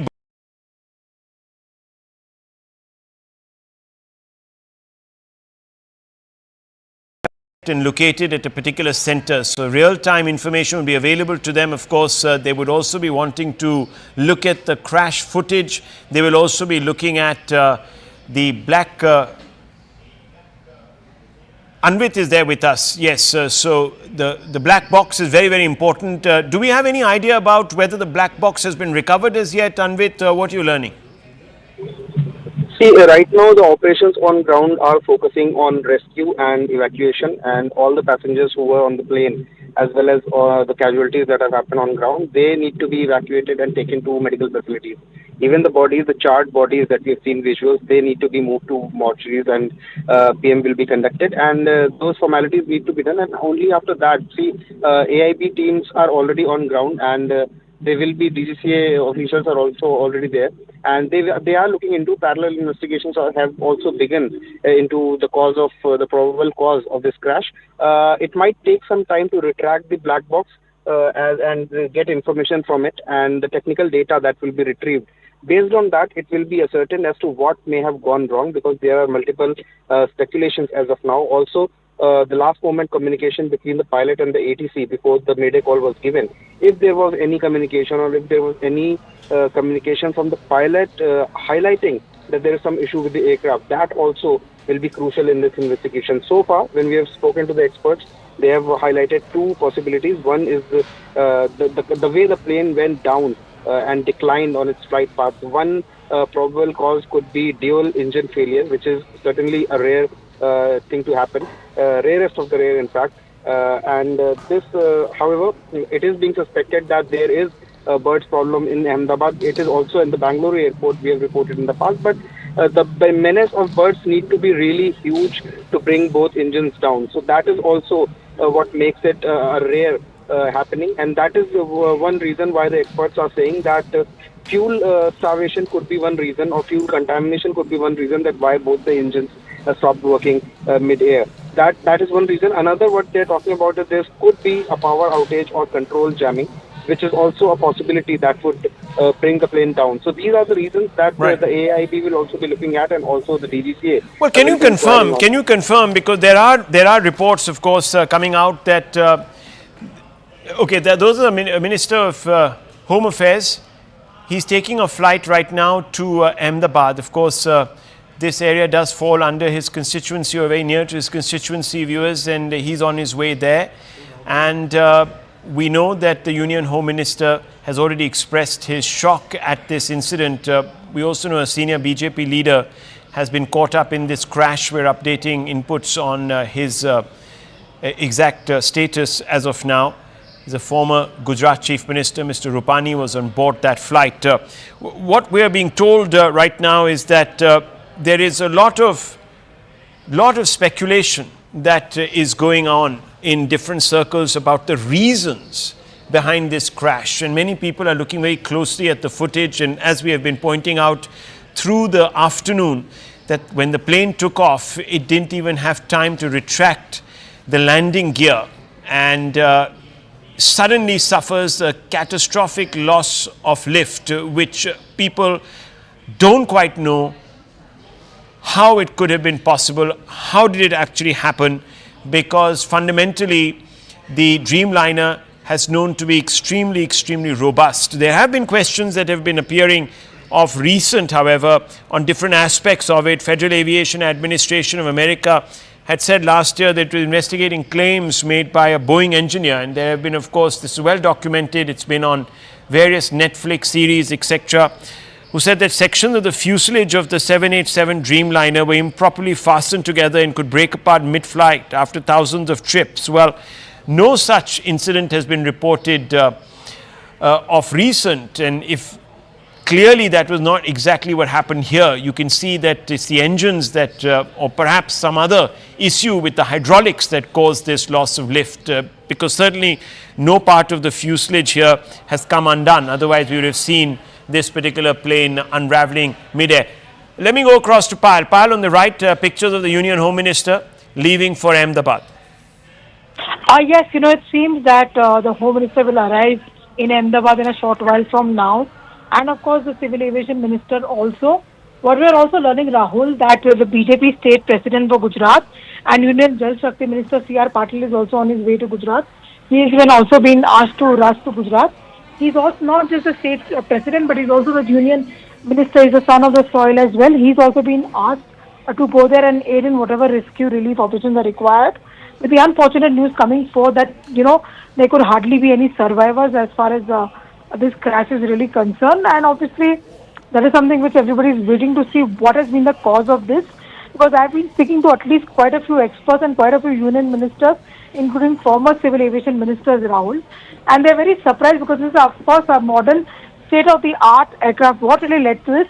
So nothing is being ruled out as of now. And our colleague Manoj Gupta had just spoken to us a little earlier, and he basically also said that the sabotage angle is also being, looked into over here, with the fact that several national and international passengers were on board as well. And what an unfortunate, episode coming to the fore, not just for those people who are actually on the flight, but also for the building on which this aircraft fell, where, the doctors were having their lunch break as well. And a complete, very, very tragic afternoon to speak the least as well. But all hands on the deck approached by the Prime Minister, and therefore multiple ministers are being rushed to the accident site.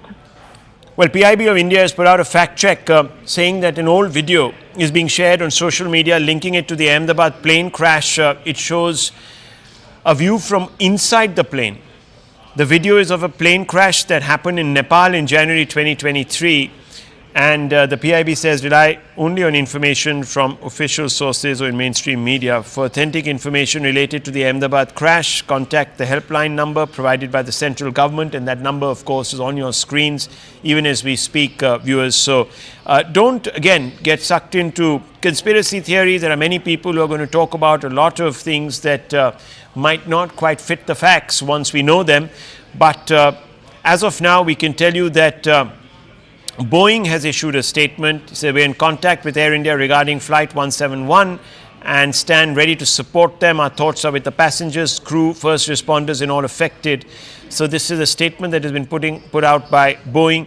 There is of course a past history where Boeing has been under scrutiny, but has that resulted in this particular incident? One can't say, it's too premature. But what we can tell you, viewers, is that the number of casualties are being estimated to be very high. There is a possibility of very few survivors. That's also what we are being told. Unofficially, of course, we don't have any confirmation of the status of the passengers. But what we can tell you is that there were 12 crew, including 2 very experienced pilots. Indians passengers were 169, British 53, and passengers from other nationalities 7. You can see on your screens a Portuguese and 1 Canadian. So that made up the entire 242 passenger list, including of course the crew. And what we are being told, viewers, is that not many might survive this devastating tragedy. I want to go across to Anvit. Anvit, what's the latest on the casualty figures? What are you picking up? And also, of course, from the ground, we know that there were about 50 to 60 MBBS students that are admitted in hospital. It is being said that they are stable. This is the Federation of All India Medical Association that is putting out these details as per discussions with the president of the RDA BG Medical College Ahmedabad and Vice President FAIMA Dr. Dhaval Gameti. These numbers are being put out. 4 to 5 MBBS students are missing. Hope they're okay. 2-3 are in HDU and ICU, so their situation is quite precarious. 3-4 relatives of the super specialist resident doctors are missing right now, and wife of 1 found dead, and most of the passengers of the flight are brought dead. We appeal to everyone to remain calm. So this is the first intimation that we have got from any official source about the possibility of casualty figures. Anvit. Yeah, Rahul, see, the situation on ground is such that some people certainly are missing because the crash, the plane went into a residential area and the buildings have been damaged. The people from ground, many of them are being reported missing. Some are yet to be traced. It is not confirmed whether they are dead or they have been taken to some hospital and they remain unidentified. So these are the problems and the challenges that the first responders and the paramedics and medical experts are facing on ground right now. That is one challenge. Another is that the plane had tons of fuel as it has just taken off and it was bound to go to Gatwick. So it had a huge amount of fuel. Usually it is with the planes that their fuel is contained into the wings, and that is one reason why when planes crash that it immediately goes up in flames. This is one reason, and this is exactly what we saw that happened with this flight as well. The moment it touched down, the moment it touched the residential area where it crashed, the plane went up in flames. And that is one reason why mostly in air crashes, the number of survivors is the least. And even in this incident, hardly there would be any survivors is what we are learning from the sources on ground, which is highly unfortunate. But this is the reality that there might, the chances of survival of anyone on board that aircraft might be very less. Also, there are casualties, collateral damage from the ground because it was the residential area. We saw how the plane's flight path declined instead of rising, and it had been taking off. And it was just minutes after taking off that the flight went down and crashed. So the visuals are clearly suggestive of the fact that they would the casualty figures that have already crossed 150 is what we're learning from the ground. That is expected to only rise. It is unfortunate, but yes. Some people have also been rushed to medical facilities and they have been marked safe. This includes a number of hostelers and the doctors who were living in the hostel in the building in which the plane has crashed. So they have been marked safe with some injuries and they've been said they're out of danger, which is a good news in this. But on-ground situation remains challenging as rescue operations are still continuing. Well, that's not a very encouraging outlook that has been painted there by Anvit. What we can tell you, viewers, is that the FAIMA, the Federation of All India Medical Association, has put out the latest details, and Shivani, it doesn't make for very encouraging reading. 50 to 60 MBBS students are admitted, and thankfully some are stable, most are stable. 4 to 5 MBBS students are missing, and 2-3 in HDU and ICU. But the prognosis on the passengers of the flight is not very good. Shivani. Absolutely. Good evening, everyone. Thanks a lot for staying with us. In what is now the second biggest air tragedy in India, an Air India flight with 232 passengers and 10 crew members crashed shortly after taking off from Ahmedabad airport. Now, the plane was carrying 169 Indians, 53 British nationals, 7 Portuguese and 1 Canadian passenger, and was bound for London. Already, 130 plus casualties have been confirmed. 130 plus passengers have been declared dead, even as rescue and relief operations are on. The tragedy and crash has been so severe that the worst is now feared as far as the casualties are concerned. The aircraft involved was a Boeing 787 Dreamliner 12 and is believed that the pilots lost both engines and plunged very quickly after takeoff. Before Ahmedabad, Boeing 787, known as the Dreamliner, entered service in October 2011 and had never been involved in a fatal incident. But there have been many concerns over safety and audit related issues with Boeing, the company itself. Home Minister Amit Shah, Civil Aviation Minister K. Ram Mohan Naidu have travelled to Ahmedabad along with other ministry and DGCA officials. News also is that former Gujarat Chief Minister Vijay Rupani was on the flight travelling to London, where his family is currently, and we are awaiting confirmation on his condition. Let's take a look at exactly what happened. Air India Boeing flight AI-171 from Ahmedabad to Gatwick in London crashed immediately after takeoff from the Ahmedabad airport itself. As per ATC, the aircraft departed from Ahmedabad at 1:39 p.m. this afternoon from runway 23. So it was scheduled to leave this afternoon. It departed or took off at 1:39 p.m. There were 242 persons on board the aircraft, consisting of 2 pilots and 10 cabin crew, as I mentioned.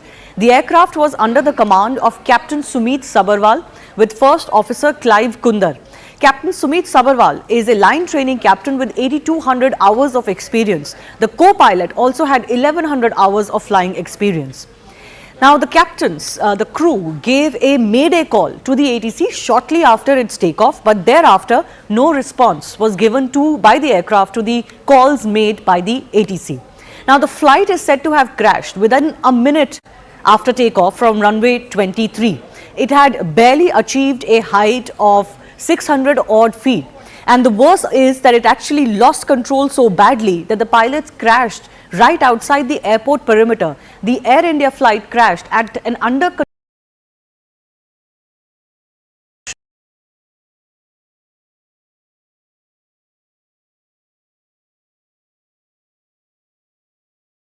What exactly happened mid-air? Initial data from flight Air India 171 shows that the aircraft reached a maximum barometric altitude of 625 feet only. Now, this is not a lot. This is just about 425 feet above the altitude of the runway itself, which is at 200 feet. Minutes after making that mayday call, the Air India flight started to descend with a vertical speed of minus 475 feet per minute. So you can imagine that actually the flight went down so quickly that within a few seconds it had crashed into those buildings, possibly giving no time to the pilots and others to even try to maneuver away from what seems to be a heavily densely populated area. These are some of the videos that we have also been able to capture through various residents of that area. This is of course the moment the Air India Ahmedabad London flight crashed. After takeoff, you can see that it immediately burst into flames, which is why we are fearing heavy casualties and possibly no survivors. Minutes after the flight crashed at this under construction building, visuals show parts of the flight up in flames. Footage also shows firefighters dousing those flames soon after the plane had crashed. And because the proximity of this crash site is so close to the city and the airport itself, the rescue and the fire services actually managed to get to the area, to the crash site fairly quickly, within minutes, is also what the police has confirmed. The visuals from the crash site show the debris of the flight AI-171 scattered across the area. This is one visual that is extremely damning as far as this crash is concerned. This is one portion of the crashed aircraft that has actually got stuck on top of the building, and other parts that have fallen on the ground, where of course there are lots of people that you can see as well.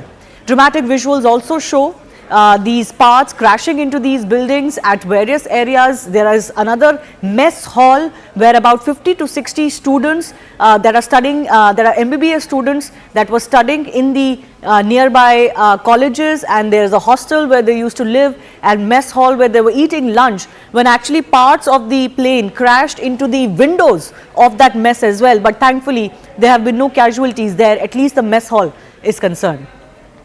Soon after the crash, rescue efforts were in place, of course. Injured were rushed to hospitals. These are some of the visuals that we've managed to access. Chief Minister of Gujarat has also visited the civil hospital where most of the injured are being taken. These are, of course, injured. We don't know whether these were passengers. It's unlikely that they were passengers, because the situation also is that there could be more casualties or injured from on ground, from the buildings and across the airport perimeter where this plane crashed and burst into flames. We're also getting more fresh visuals that are arriving of the moments after the crash. Take a look at this visual. These are visuals of this densely populated area. You can see buildings are also on fire. There is debris on the ground that has caught fire as well. So these are the buildings that have come into the path of this crashing aircraft. We are being told that MBBS students lived in these hostels, and we are waiting to get more as far as their condition is concerned. But there is also a mess building, a mess hall where students had gone for eating during the lunch hour, which also bore the brunt, but less severe brunt of this crashing aircraft. At least there we spoke to an eyewitness. The students are safe. But the eyewitnesses told us that there is another building where this craft had crashed into. The visuals we also showed you earlier of the crashed aircraft stuck into the building, and there could be some casualties feared. But of course we're trying to get you the latest. Let's also listen in, not just to eyewitnesses but other relief agencies on ground as well. यहीं मेरे office में बैठी थी, जैसा धड़ाका हुआ मैं वहाँ office से वहाँ गई। बहुत बड़ा प्लेन क्रैश हुआ था, तो बहुत धुआं और आग लगी थी। जो डॉक्टर्स के फ्लैट थे उनको बहुत डैमेज हुए हैं, और उसमें से कितने डॉक्टरों को हमने निकाला है, लोकल कार्यकर्ता और सब मिलके। बाद में जो प्लेन में से निकाले हैं वो लोग भी बहुत बड़ी दुखद दुर्घटना, बहुत मौत कुछ अभी कोई अंदाजा नहीं लग रहा है। रहने वालों को भी बहुत नुकसान हुआ है। हाँ, जस्ट बोर्डिंग हुआ था, मैं अंदर फ्लाइट के अंदर वॉक करते जा रहे थे, बट सामने बहुत बड़ा धुआं वगैरह दिख रहा था। बट उस टाइम मुझे ये नहीं मालूम था वो प्लेन कैसे, जैसे कोई आग झाड़ी वगैरह जंगल में आग लगती है ना, लाइक वैसा कुछ तो लग रहा था। ये मालूम नहीं था कि वो प्लेन क्रैश हुआ है। तो उसके बाद क्या हुआ? इंडिगो की तरफ से इन्फॉर्मेशन, एयरपोर्ट की तरफ से क्या इन्फॉर्मेशन मिल गया? नहीं, तब तक कुछ फिर हम अंदर जाके बैठे, हमारे साथ में हम फोटो भी निकाल रहे थे, जैसे कोई आग लगी होगी झाड़ी वगैरह में। जब फ्लाइट में बैठे और 10-15 मिनट इधर फिर एकदम से अनाउंसमेंट हो गया कि फ्लाइट डिले हो रहा है। बट वहाँ पे उन्होंने ये रीज़न नहीं बताया कि किस वजह से डिले हो रहा है, इतना ही बताया था। बट अभी वो वाईफाई मतलब इंटरनेट वगैरह सब चालू था, मोबाइल पे न्यूज़ आ गया, तब हमें पता चला कि वो फ्लाइट क्रैश हुआ है। मेरा लड़का है ना, वो ब्रेक पड़ा था खाने का, तो हॉस्टल में खाने गया था इधर, यानी हॉस्टल में ही प्लेन क्रैश हुआ। पर मेरे लड़का को कुछ हुआ नहीं, बात हुई मेरी, पर इसके भाईबंद है ज़्यादा हुए तो लोग मर गए। ये फिर मेरे लड़का को देखने जाना है अंदर। मेरे को लड़का बोला है कि मैं अच्छा दूसरे माल से कूदा था ना, तो थोड़ा खाली लगा है, ऐसा बोला है मेरे को। पर मैं जाऊँ अंदर तो मालूम पड़े ना। ठीक है। हमारी बहन जा रही थी लंदन, 1 बजे जा रही थी। 1:10 की फ्लाइट थी और जा रही थी लंदन। लंदन जाने से पहले ही क्रैश हो गया प्लेन। मेरी साली था, वो खम्बिसर थी और लंदन जा रही थी। हाँ, फिर बस वो 1 घंटे में समाचार आ गया को प्लेन क्रैश हो गया है, इसलिए मैं वापस अहमदाबाद से बाहर निकल गया था, तो वापस आए सील में आ गया। अभी कुछ भी समाचार नहीं मिला है। कुछ समय पहले दोपहर को एक दुर्भाग्यपूर्ण घटना घटी है। एयर इंडिया का AI-171 जो अहमदाबाद से लंदन जाने वाला जो फ्लाइट था वो क्रैश हो गया है। उसमें कुल 242 लोग थे, 230 पैसेंजर थे और 12 क्रू मेंबर्स थे। तो वहाँ पे अभी सब राहत का कार्य शुरू है, बचाव का कार्य वहाँ पे शुरू है। हमारे मिनिस्ट्री में भी अभी हमने एक वरिष्ठ अधिकारियों की बैठक भी करी है। जांच तो शुरू है, वरिष्ठ लेवल पे हमारी मीटिंग भी अभी यहाँ पे हुई है, और वहाँ पे अभी इमरजेंसी में जो बचाव राहत का कार्य चल रहा है उस पर चर्चा हुई है। अभी किसी बात पर बोलना यानी कि कितनी कैजुअल्टी हुई, क्या हुआ, तो उस पर थोड़ा टाइम लगेगा।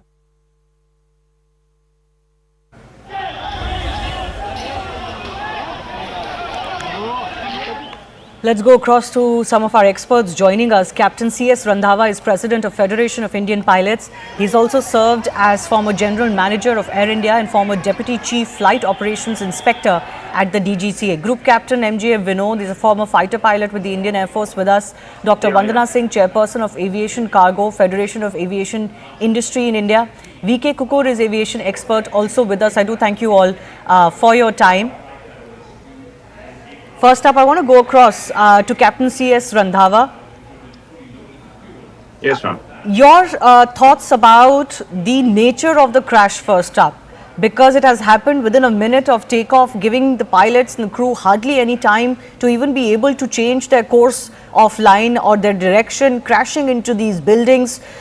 What do you think could have transpired? What could have been those moments like inside that cockpit? Okay. To start with, this was an extremely tragic accident which has occurred. Let me give you some background. This flight was from Ahmedabad to London Heathrow and must be carrying at least 65,000 to 70,000 liters of aviation turbulent fuel, which is highly inflammable. And it is in the category of the kerosene, and it is much more inflammant than petrol.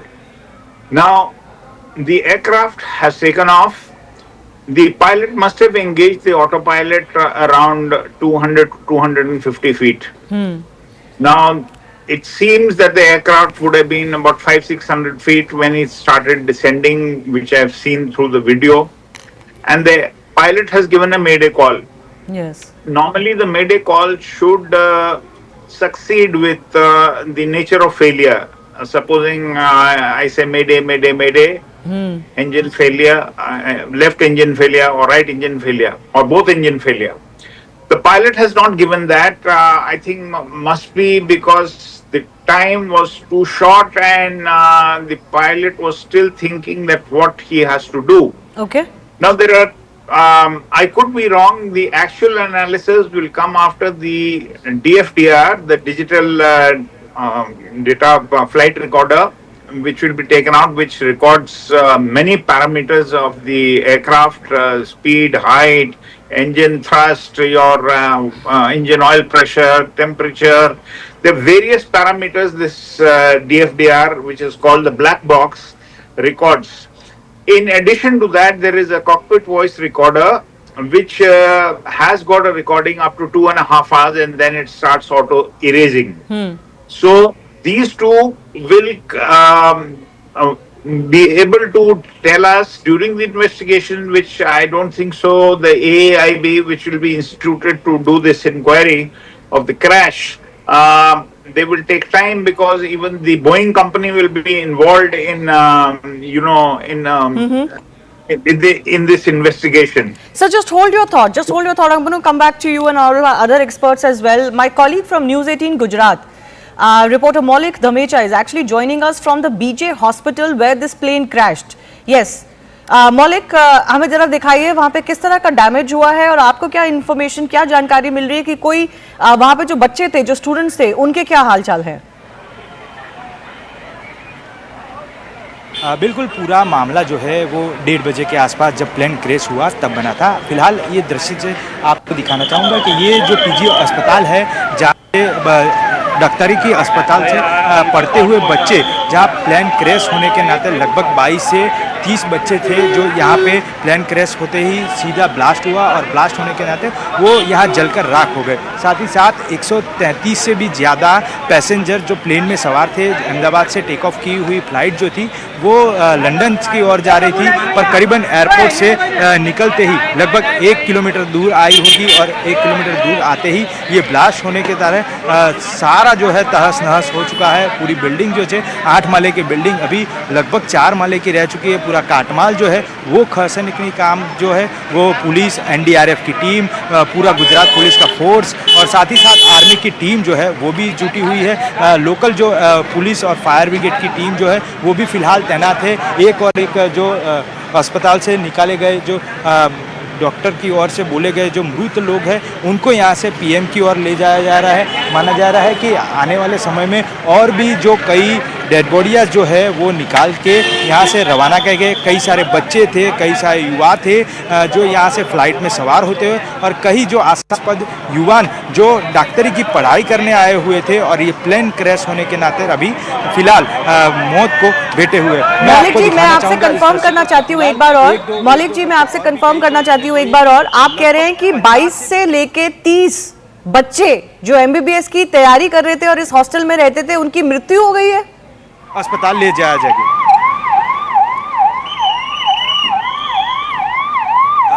मौलिक जी, आपको मेरी अगर आवाज आ रही है, मैं एक बार confirm करना चाहती हूँ आपसे कि ये जो एमबीबीएस की तैयारी कर रहे थे बच्चे, उसमें से 22 से 30 बच्चे उनकी मृत्यु हो गई है वहां पे उस हॉस्टल में।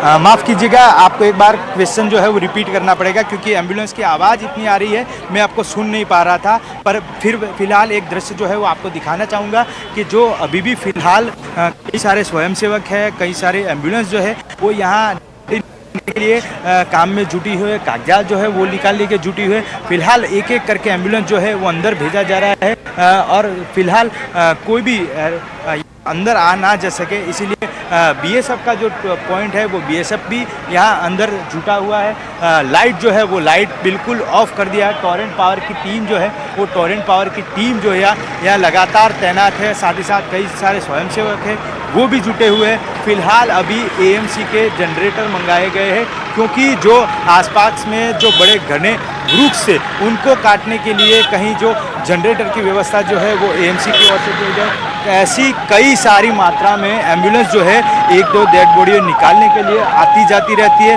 अभी फिलहाल 50 से भी ज़्यादा डेड बॉडियाँ ऑलरेडी निकाल चुके हैं और उनको अस्पताल भेजा जा चुका है। फिलहाल ये मामला लगभग 1:30 बजे से जब शुरू हुआ है और अभी 6 बजने की वारदात है। 6 बजे के बाद 6 बजे बाद भी यहाँ से कोई बाहर निकलता है, एक दो डेड बॉडियाँ जो है वो बाहर निकलती नज़र आ रही। यानी कितने लोग हैं वो अभी कहना मुश्किल है। फिलहाल जो इंजर्ड लोगों की एक सूची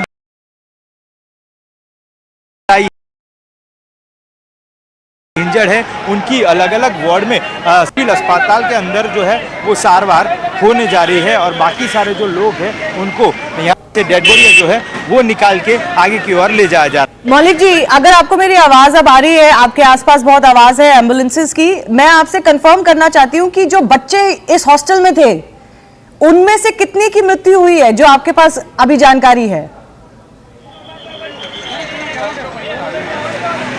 अभी जिस प्रकार जानकारी मिल रही है वो बेसिक इन्फॉर्मेशन है। बेसिक इन्फॉर्मेशन इसीलिए क्योंकि जब घटनास्थल पे ये प्लेन जब क्रैश हुआ, ये यही जगह है। मैं आपको एक बार दृश्य के मार्फत दिखाना चाहूँगा कि ये जो जगह है वो बिल्कुल यही जगह है कि जहाँ से प्लेन का कॉकपिट होता है और कॉकपिट के आगे का भाग से लगभग 58 लीटर जितना फ्यूल जो था वो फ्यूल होने के नाते यहाँ टकराया था और टकराने की वजह से ये सारा जो बच्चे यहाँ हॉस्टल में पढ़ते थे, रहते थे, उनको यहाँ लगा हुआ था। ये सारे लोग यहाँ अभी मौत से जुटे हुए, सारे कई लोग जो बच गए थे वो बच गए, उसको अस्पताल में दाखिल कराया गया है, उनकी सारवार जो है वो चल रही है। पर जब तक आंकड़ा मिल पा रहा है कि 22 से भी ज़्यादा बच्चे यहाँ थे, उनको ले जाया जा रहा था और उसमें ये हादसा हुआ और ये हादसे में कई सारे पैसेंजर भी थी और वो जो पैसेंजर का आंकड़ा है वो अब तक 150 से भी ज़्यादा होने का माना जा रहा है। Okay.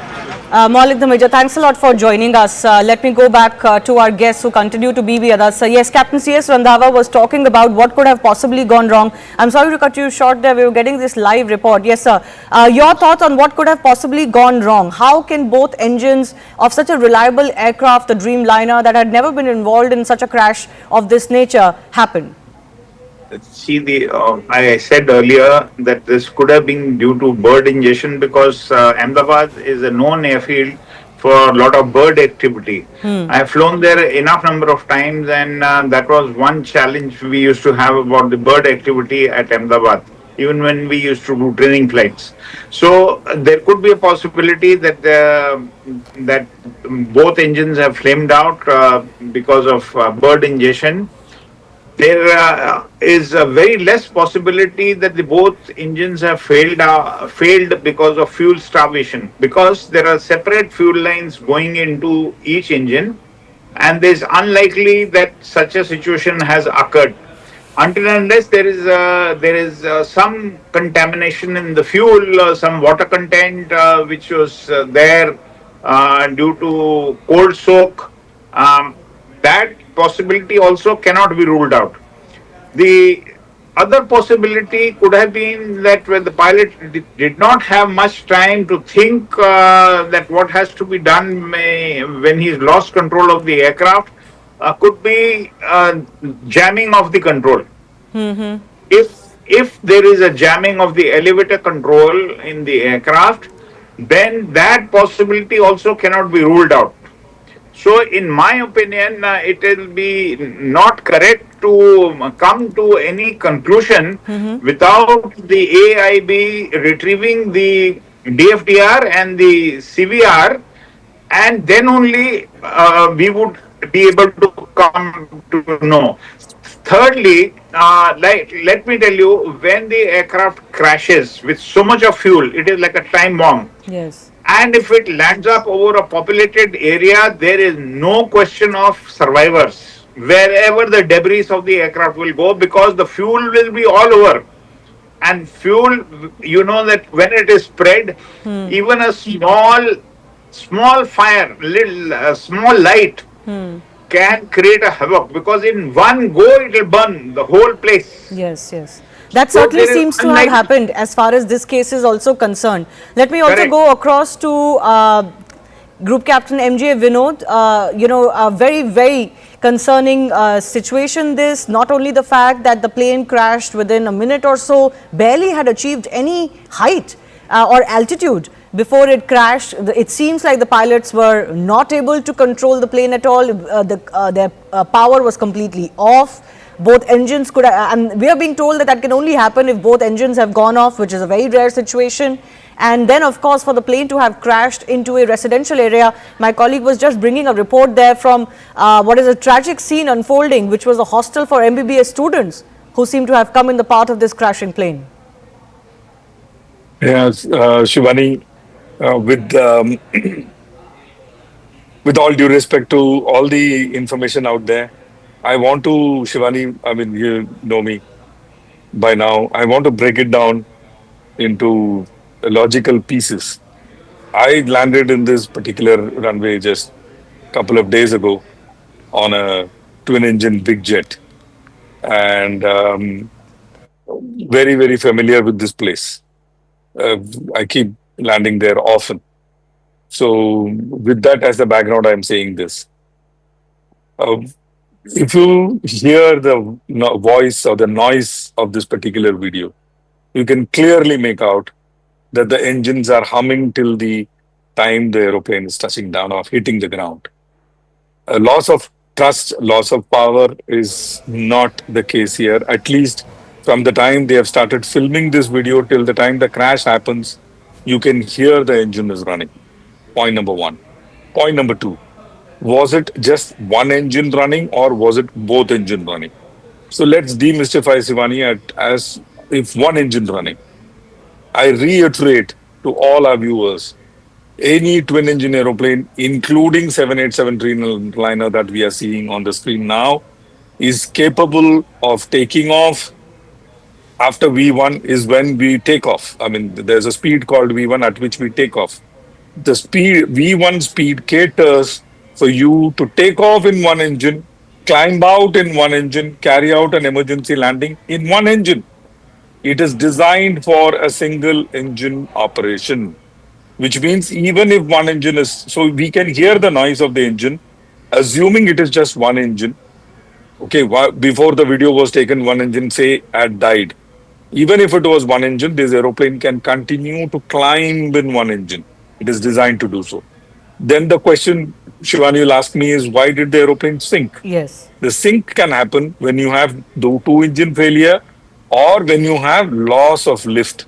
So when you zoom in closely, as you can see, zoomed in video in the box, you can see very clearly the trailing edge of the wing is up. That is called the flaps. Normally, as you can see behind me also, the flaps are down for takeoff and landing. It is kept down so that you can take off at a much lower speed. But if the flap goes up prematurely, whatever could be the reason, it could be electrical, it could be any reason, the aeroplane now loses lift and it starts sinking. So even with two engines, with loss of lift and heavy aeroplane will not be able to climb out. No, it is just a clarification. As simple as that. What causes this loss of lift? Flaps are up, Shivani, because the flaps are put down so that the aeroplane wings can generate much more lift. 120% lift is extra. Matlab, 100 plus 120 is what you get when the flaps are down. But when the flap goes up, as you pick up speed, you have to keep raising the flaps. And as you pick up cruising speed, the flaps are fully up, the aeroplane wing is straight, as it is seen in the video. So the flaps have gone up. In 2013, Shivani, this particular entire 787 was grounded because of some electrical issues. And after that, they sorted out the electrical issues and the aeroplane came back online. Are you suggesting that there are technical issues that could have led to loss of flight? Loss of lift? Yes. Possible. But only the FDR will tell us whether the flap went up automatically or the flap went up due to some other reason. Only the FDR will be, and the CVR, the cockpit voice recorder, will be able to tell us. But Shivani, you turn up the volume and let the let our viewers hear the noise. The engine is running. So the loss of lift, in my opinion, could be the reason. But again, there are only two people who will know. One is the FDR, another is God. No one else can tell you what went wrong. You know, I spoke to several experts through the day when we first got the update about this crash. And most are suggesting that this nature of crash soon after takeoff in what was clearly a fit aircraft to fly, it had come from Delhi to Ahmedabad and then was flying from Ahmedabad to London, could not have happened given that the pilots had no time to react, to respond. After mayday call, they were incommunicado. This couldn't have happened without loss of engine. But you are suggesting that loss of engine is not the case here. Turn up the volume. You will know what I am saying. Just turn up the volume of this particular video. You will know what I am saying. See, sound is a very, very important clue. Visual, yes, but sound is a very, very important clue, especially, I mean, you'll be surprised to know, and the viewers will be surprised to know, with sound, you can even make out what is the RPM of the engine. We have that technology where we can make out what is the RPM of the engine, and with that, we can make out whether engine was, at what RPM is it going around, and did it function correctly or not. So these are the things we are able to make out with just sound. So the engine, question that at arises least one is, engine was working, Shivani. At least one, and one is enough. And one is clearly enough. So the question that arises is whether it's a technical, mechanical failure or some sort of a manual error. Dr. Vandana Singh is chairperson of Aviation, Cargo and Federation of Aviation Industry in India. And Dr. Vandana, I want to come to you with the issues surrounding the Boeing. While the Boeing Dreamliner is being called an airline with great safety record, we do know that there are whistleblowers plus other investigations that have happened into Boeing operations that have pointed out to serious lapses in security protocols, audits, etc. In fact, in April 2024, a whistleblower had actually warned against the safety of the Dreamliner 787 itself. What do you make of what has happened today? Rightfully said, well acknowledged, and thank you for having me on your show, Shivani. Yes, indeed. First of all, 787, a Dreamliner as such, is a very robust aircraft, and it has a good health check about it, that it is flying all over the world, and it's being maintained well. There are whistleblowers everywhere, whether it's Airbus, whether it's Boeing, whether it's any other company, we know about that. I am actually questioning the maintenance of this particular equipment, and if all the checks were done in order. I'm also hearing all about, what could it be. Of course, the flight data, the recorder is going to reveal what it was, but it could have been a massive electrical or a software system failure cause, which means it is causing total FADEC, full authority, digital engine control, meaning complete down. But then if the engines were running, the question is what went wrong. It could be a critical maintenance issue. It could be a weight and volume issue. It could be a misdeclaration on the flight. It could be cargo. It could be something as simple as a lithium battery or dry ice or something which is cargo aircraft only, which is loaded on this equipment. We also see it tail heavy. When we are seeing the visuals, we are also seeing it tail heavy. So there are many questions there, many speculations there, and all the experts are talking about it. But having said that, both Boeing and Airbus are having their own, set of flaws, questions. Do not forget the Qantas flight in 2008, where not engine failure, but how electrical and software glitches completely disrupted it and caused the crash. So the question is, we can speculate right now. Flight data, the recorder is going to reveal everything, but whistleblowers are definitely needed. Whistleblowers have to come out, because this is talking about the safety and security of human life. Yeah. We are playing with that. And I'm questioning everything from ground handling to critical maintenance to the fact, did this go through a check? It's an 11-year-old equipment, fine. It has a long life, no problem. But did it go through its A checks, which is 400 to 600 hours? Was it being checked properly? And I won't even question the C check or the D check here, which happens every 12 to 24 months, or D check, which takes after every 6 to 8 years. Was that being done? Were the audits being done by Air India? We are doing audits on Turkish Airlines, very good. Are we doing audits on Air India? Are we even checking if everything is in order? Is the maintenance coming into play? Are the people there, actually the engineers, doing their job? Is there contamination of the fuel? Why is it tail heavy? Is there a misdeclaration of weight volume? What is it? These are the questions that come to my mind at this point of time. Over to you. VK Kukur, what do you make of it? This is a unique kind of a crash, if I can say so. You can correct me if I'm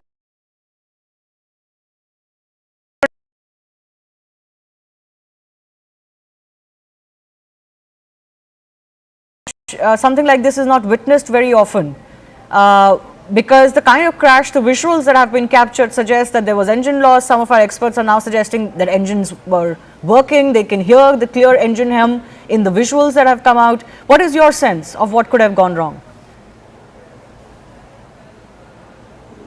It's a very, very unfortunate thing which has happened in the history of aviation.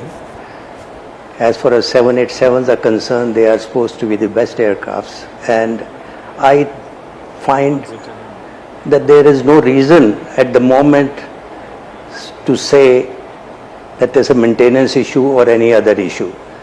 It is something which has happened in a critical stage of the takeoff. It has happened when the aircraft is not even 400 feet above the ground. It has happened, it can only be ascertained when DFDR and cockpit voice recorders are checked and the truth will come out. But it appears there seems to be a power loss, whatever reason it could be. And the pilot must have tried to maintain, and that is why you can see the nose of the aircraft is going up and up little. That means he's trying to maintain and he's losing the speed. And the aircraft is descending maybe 400, 500 feet per minute or whatever it is. Now, it can be a loss of power, it can be a loss of lift, it can be any other reason which has taken place in split of second, which probably did not give any time for the pilots to do anything, because they were handling the aircraft fine, because you could see the aircraft the way it is going down and it is stable. There was nothing that it was tilting here, there, or some failures have taken place and trying to correct them. No, it's flying off. From the pictures I can see.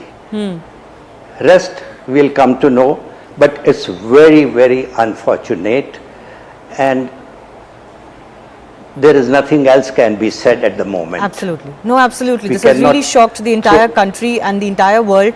This power loss, sir, that you talk about, this power loss, just for the benefit of our viewers, what all things can cause this power loss? Power loss can be due to bird also, can be any reason, because I am not an engineer or I am not an expert on 787s. But it looks like the engines were not developing the power, and that is why he was trying to maintain the height by pulling the nose up. This is what I can see from the pictures. And it is a very critical height. And it did not give him time to even turn back and land. Yes. Because if he had turned back, there should have been some speed. Yes. Otherwise, it would have been drag and it would have been fall. So he was trying to maintain. That's what I can see. Yes. I don't know much more than this, but it's a very, very unfortunate, and we cannot at the moment pinpoint any fault at the moment, till such time the investigations are carried out. And the aircraft has already flown from Delhi or Bombay to Ahmedabad. They must have done the checks at the transit also, at the night stop also. So I don't think that if something has gone wrong, it has gone wrong in maybe 4 second or 5 second time.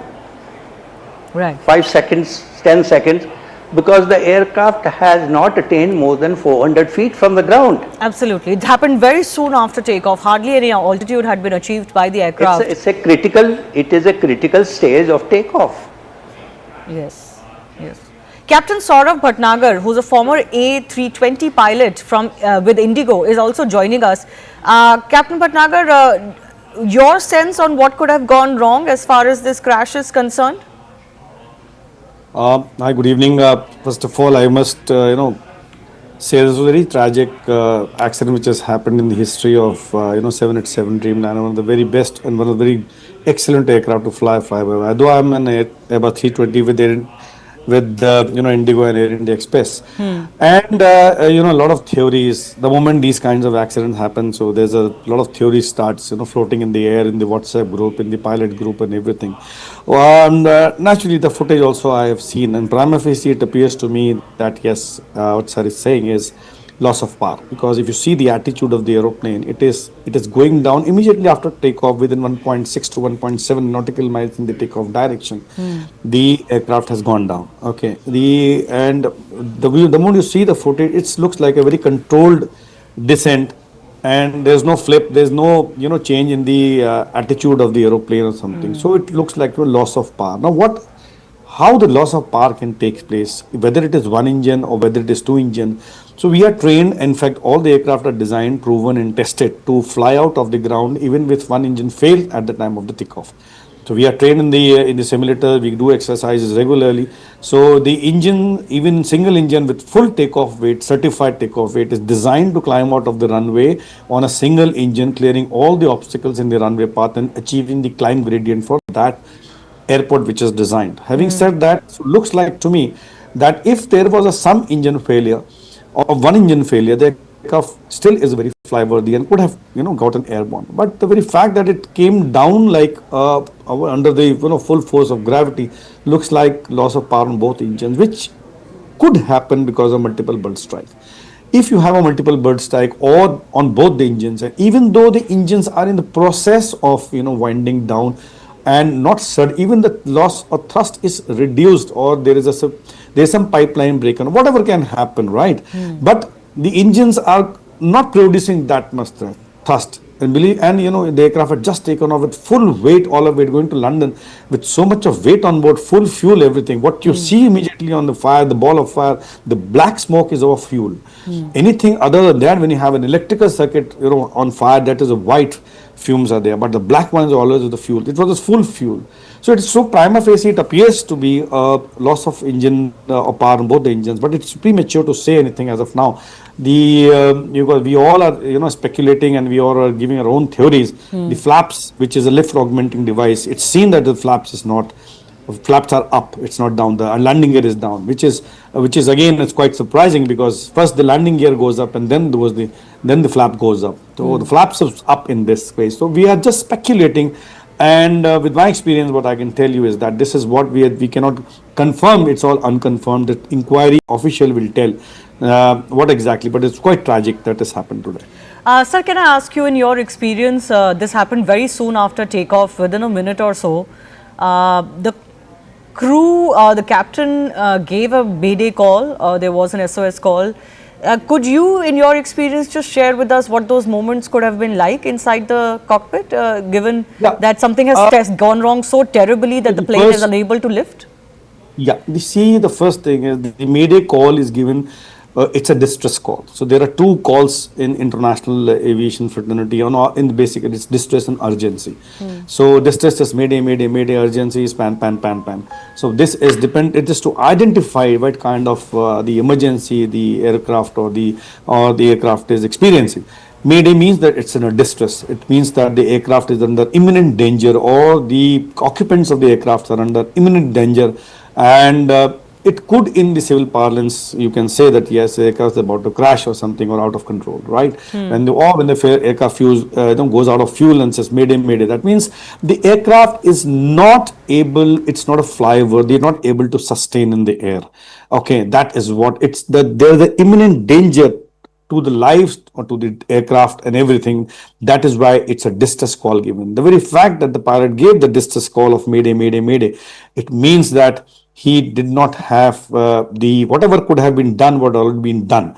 At the end of it, once you know that they're not, it's whatever a pilot was supposed to be doing, he has done in that short span of time, 1.6 nautical miles, when the aircraft has come down after takeoff. He has already done everything, and thereafter, at the end of it, it says just informing that it's a distress situation now, and then he gives the mayday call. Absolutely. Can I go back across to Captain C.S. Randhawa as well, because he's also been former Deputy Chief Flight Operations Inspector at the DGCA. So do you sense that there could have been any maintenance issue, as one of our guests is pointing out, that it could well plain be negligence of maintenance in this case? I have my doubts on that, because the aircraft has flown from Delhi, and Air India maintenance is good, and I do not foresee that happening.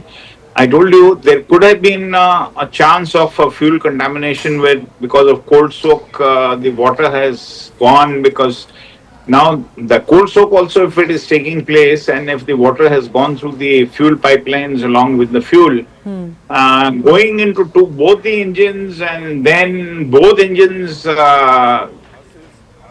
having turned down because of contamination, is a very rare possibility. So I think there could be a bird head, there could be a control jam, as I still mentioned, or there could be some contamination in the fuel because of the cold soak, but unlikely of any issues regarding maintenance. One point which one of the people in the panel he spoke that the flaps seem to be up. Now, in the video, it is not clear that the flaps have gone up or flaps are down. In case the flaps have gone up, then I do not think that could be a technical issue that the flaps will go up automatically. Now, in case that happens at a low altitude, there can be a loss of lift.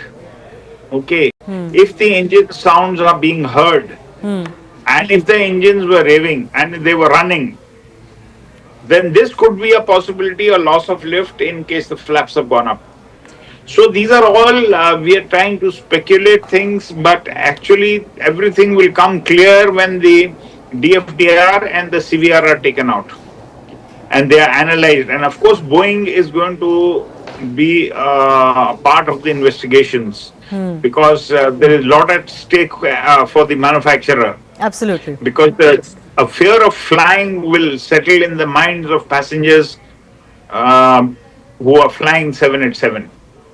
So it will be in the interest and of the the AIB and the Boeing company to come out they will come out after they have analyzed the DFDR and the CVR. Well, Boeing has indicated already in its statement that they are, of course, going to participate in whatever processes are involved and investigations. These are also visuals on the right of your screen of the Aviation Minister, Mr. Naidu, who has landed in Gujarat now and he's at the crash site. These are live visuals that we're getting. We're also, of course, expecting Home Minister Amit Shah, along with officials of the Civil Aviation Ministry, the DGCA and others who've been asked to be on ground. Because it is really in Ahmedabad where most of the efforts are required. There are additional trains that have now been announced for to and fro Ahmedabad, especially from Delhi and Mumbai, because flight operations were disrupted and possibly people might want to take a train out, in or out of the city right now. I want to go back across to Captain Saurabh Bhatnagar one more time. Sir, this jamming that has been talked about, some other experts had also mentioned this during the day, this control jam. What causes this and what can a pilot do in a situation like that? What Captain Nandahava has said, yes, control jam can happen at any time, control surface jamming, anything which is motor failure or because it's a fly-by-wire aircraft, electric signal goes and then the hydraulics operate the system. So if there is a control jam or a control failure, definitely the aircraft will not be able, the pilot will not be able to control the aircraft. But what I try to, what my thing is that even if there is I would say control failure or control jam, if the engines are developing thrust and if the pilot at that point of time move the thrust levers to toga full power, the aircraft will climb out immediately. The aircraft did not climb out, it went down. So with the control, even if you open full power of the engine, the response of the engine, the aircraft should be climbing out. Right, and secondly, if there is a partial or asymmetric control jamming or something happen, then there will be some part of the flipping or cartwheel, what we can say, that there will be a different if the control have been jammed. So what the video footage we see that the aircraft is maintaining while the aircraft is going up, its nose is going up. While the aircraft going down, rather, the nose is started going up, and there was quite high altitude when the aircraft touched the ground. So my thing is any kind of control failure. Initially, the moment you put full power out, there is definitely a lot of thrust is generated immediately on the engine, and there will, even if there is a control is not able, the aircraft will have a nose up altitude and go up first instead of going down. So something more. That's my take on this. Something more could have happened, and not just a control jam as far as the situation. It was basically it came down under the force of gravity. That's what I get, and because the weight was very high at that, it couldn't have glided also something of that sort. Wherein controlled by lowering the nose, there was no height itself. Wherein or there is a loss of lift. Even if you lower the nose and develops a wing, the speed over the wings to get some lift, there was no height to do that. Yeah, absolutely.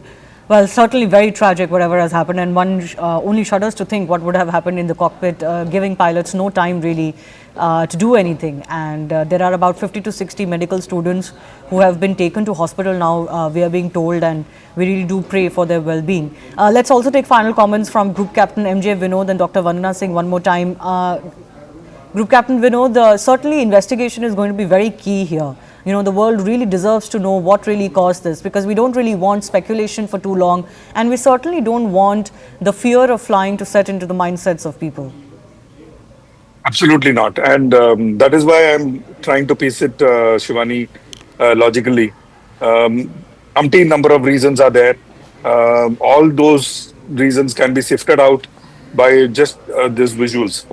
And, when aeroplane is heavy, when the flap goes up, very, very important point this is. Like I said, if you could run the few visuals just with the engine noise, you can make out that engine is still running, which means power is there. When the flaps go up, Shivani, there's something called, at least in the Airbus, we have something called VLS. And there is, we call it the barber pole, the low speed regime. It comes up and the aeroplane goes into low speed regime, and especially when you are heavy, you get into low speed regime very fast. You get into stall condition very fast when you take the flaps up prematurely.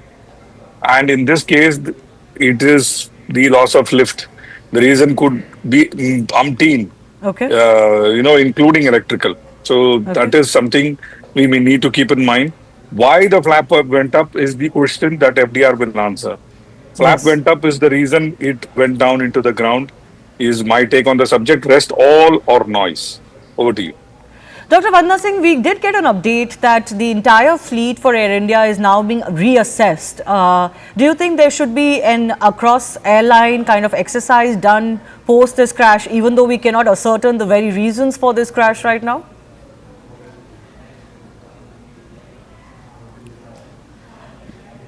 Ma'am, could you please unmute yourself?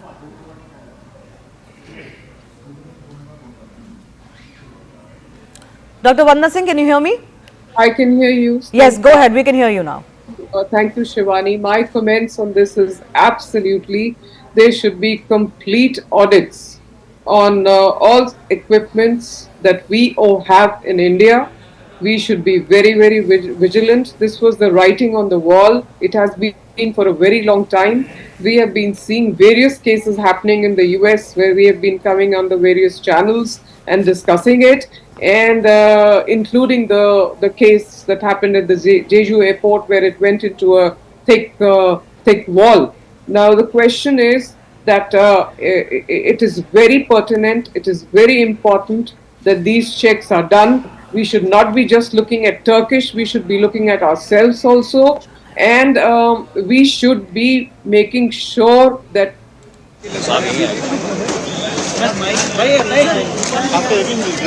Yes, sir.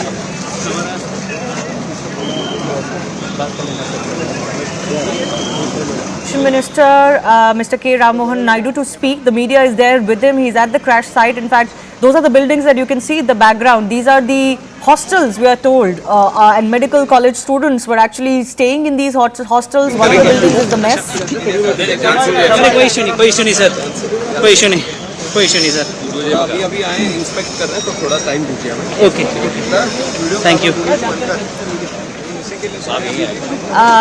I think the minister there just indicating that they've just come there. They'll take some time to inspect and speak after that. The media trying to take a response from the civil aviation minister there. थोड़ी देर अभी करेंगे. कोई issue नहीं sir. कोई issue नहीं sir. अभी आए inspect कर रहे हैं तो थोड़ा टाइम दीजिए हमें. Okay, thank you. I'm also joined by Akash Vats, who was also in the same airplane that flew from Delhi to Ahmedabad prior to its departure from Ahmedabad to London. He has also tweeted saying that he noticed certain unusual things in place and can give more details. So Akash, if you can hear me, can you explain, can you describe your experience and what did you find that was unusual during your flight from Delhi to Ahmedabad on this plane? Hi. So the things that were unusual were first the AC that I've already, mentioned in the video that I've shared on X. So AC wasn't working.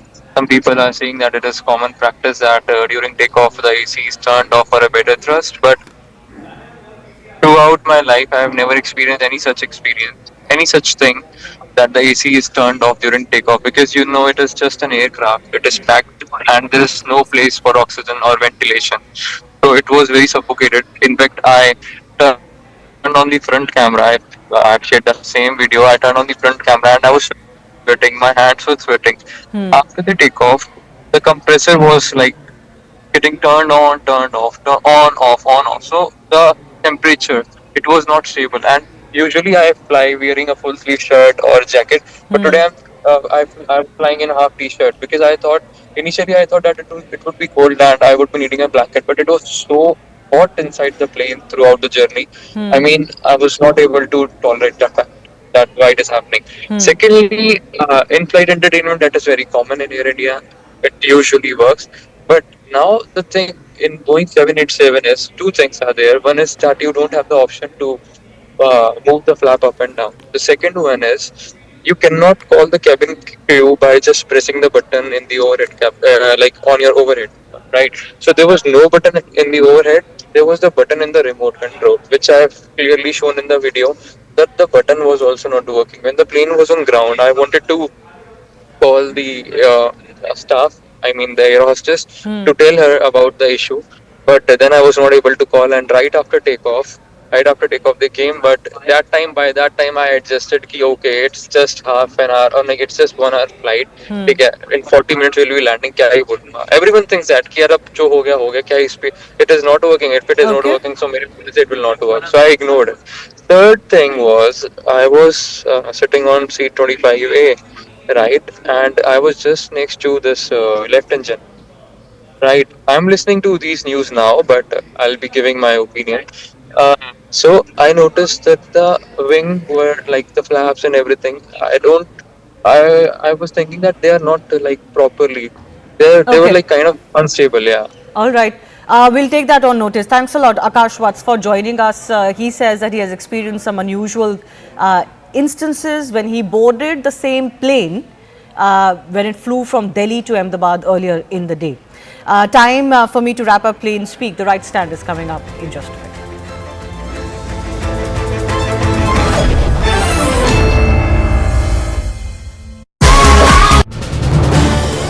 This is News 18 Network.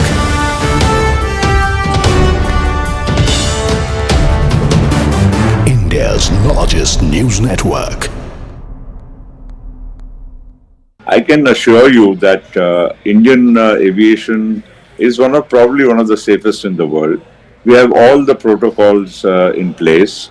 Our DGCA is very robust and effective, and to find, to pick holes into our ability to manage Indian aviation would be very unfair. And I always say this, and I repeat, that aviation is either 100% or zero. There's nothing like 99.9% in aviation. And therefore, in this case also, look at the aircraft. It arrived from Ahmedabad from Delhi. Obviously, it flew without any issue. And to take a 9.5-hour journey from Ahmedabad to London, obviously the pilots would have done all the pre-flight checks. And no pilot is foolish enough to take off if he is not satisfied. The captain per se in this aircraft would have also had thousands and thousands of hours of command. And a 787 and today's aircraft per se are very robust, fail-safe. They have many backup systems. And to really think what went wrong, I would be hazarding a guess which would not be fair. But the point here is the aircraft did go on a takeoff roll, and between the time the wheels went up and the time it crashed, probably the time frame would have been almost only about 60 seconds or so, because you can't go to 800 feet and crash and it will be within less. I mean, the time span is only 60 seconds. Now he's already given a mayday call. Now I don't know what exactly went wrong. It will be again hazarding a guess, which would be unfair. The only thing which can be ascertained is now, since the aircraft has fallen just a few hundred meters from the airport and in the Vijay Medical Complex, therefore, to retrieve the black box and the other equipment would be also, quite simple. We would be able to ascertain only after that. Let me tell you one more thing. In today's aircraft, they are very sophisticated. All the parameters of an aircraft, right? Every single second the aircraft is in the air, all the parameters are recorded, not only by the aircraft, but they are also transmitted to a central command, real time, of the airline itself. So if there is, when an aircraft does a flight, there is a way to ascertain every single parameter during whatever the duration of the flight. So if anything would have gone wrong prior to this flight, or which may have escaped the attention of anybody, I'm sure this will be retrieved in no time once the equipment is found. Now, Mr. Patel, just to go back in time, because this fleet, the Dreamliner, very, very safe. I think from what the experts are saying, and I only have them to sort of lean on for facts, they've said that this is the first time a Dreamliner has actually crashed anywhere in the world. Now, most of these Dreamliners were purchased, I suppose, about 10, 12, 15 years back by Air India when it was still government owned. Obviously, there would have been a huge procedure that must have unfurled within government to select the plane. There would have been due diligence. There would have been all sorts of studies that would have been conducted. Well, most certainly. I mean, first, the procedure itself in government is a very robust procedure. Goes through several layers. And ultimately, the basic selection of aircraft is done only on technical parameters. Because, the airline, requires a certain type of aircraft for certain, lengths of the flights. You want to go to the US, you want to go to the European countries, or to, 8-hour flights, 12-hour flights, and so on. And the kind of configuration you want. Let me also tell you that the Dreamliner, at the time it was ordered, was one of the most sophisticated, advanced fly-by-wire aircraft which was going to be produced. And it was ordered by probably most major airlines in the world, Air India also being one of the early ones. And to now even discuss it would be unfair, because after this particular aircraft,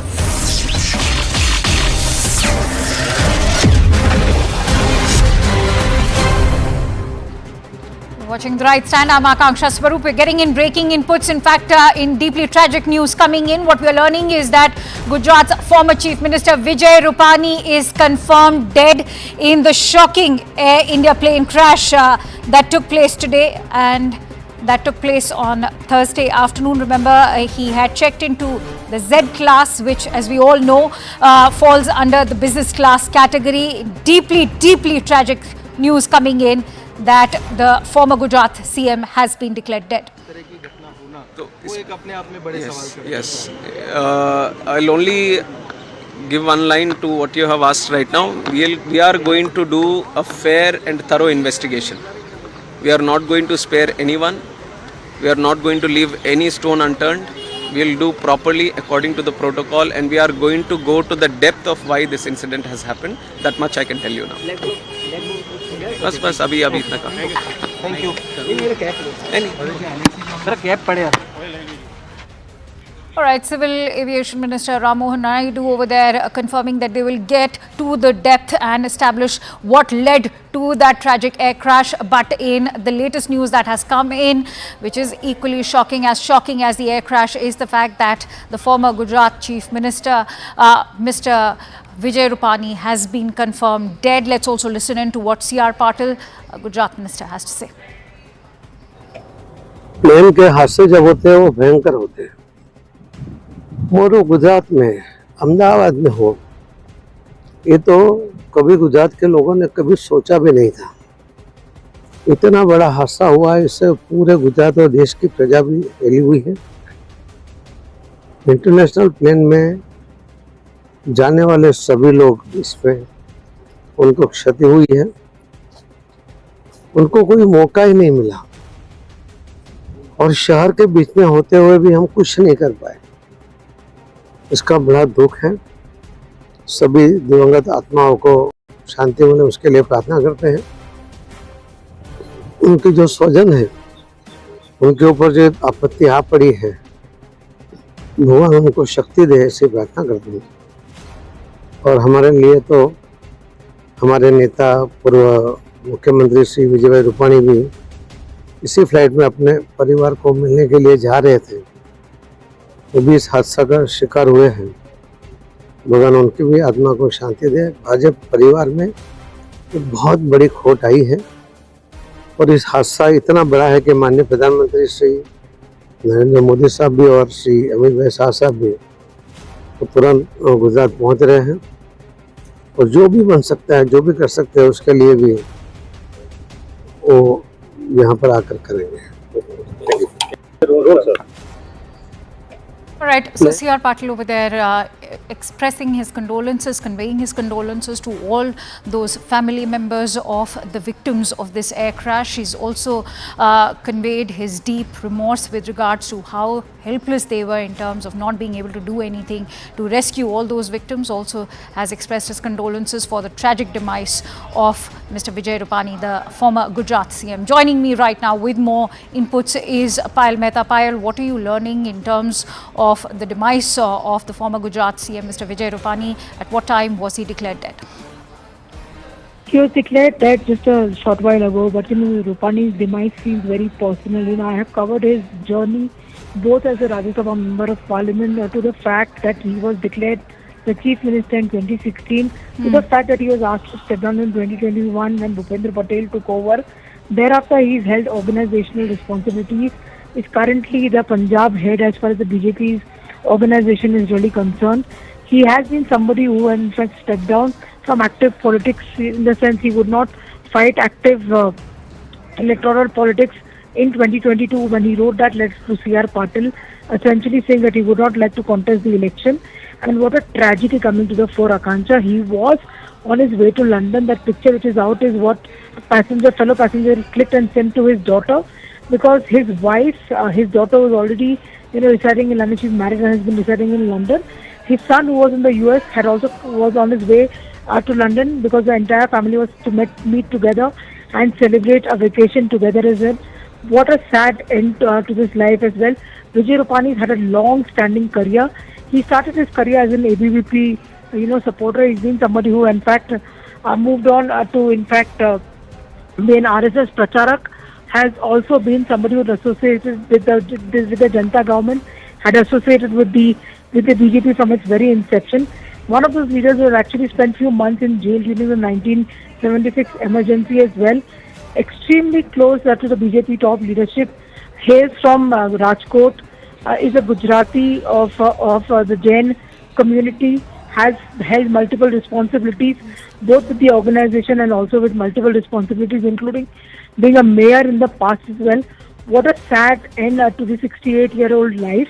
And Vijay Rupani, in a way, was on a happy trip to London trying to meet his family for a vacation, and it ended in a very, very tragic manner. One's heart goes out to his entire family that has to actually deal with this tragedy now.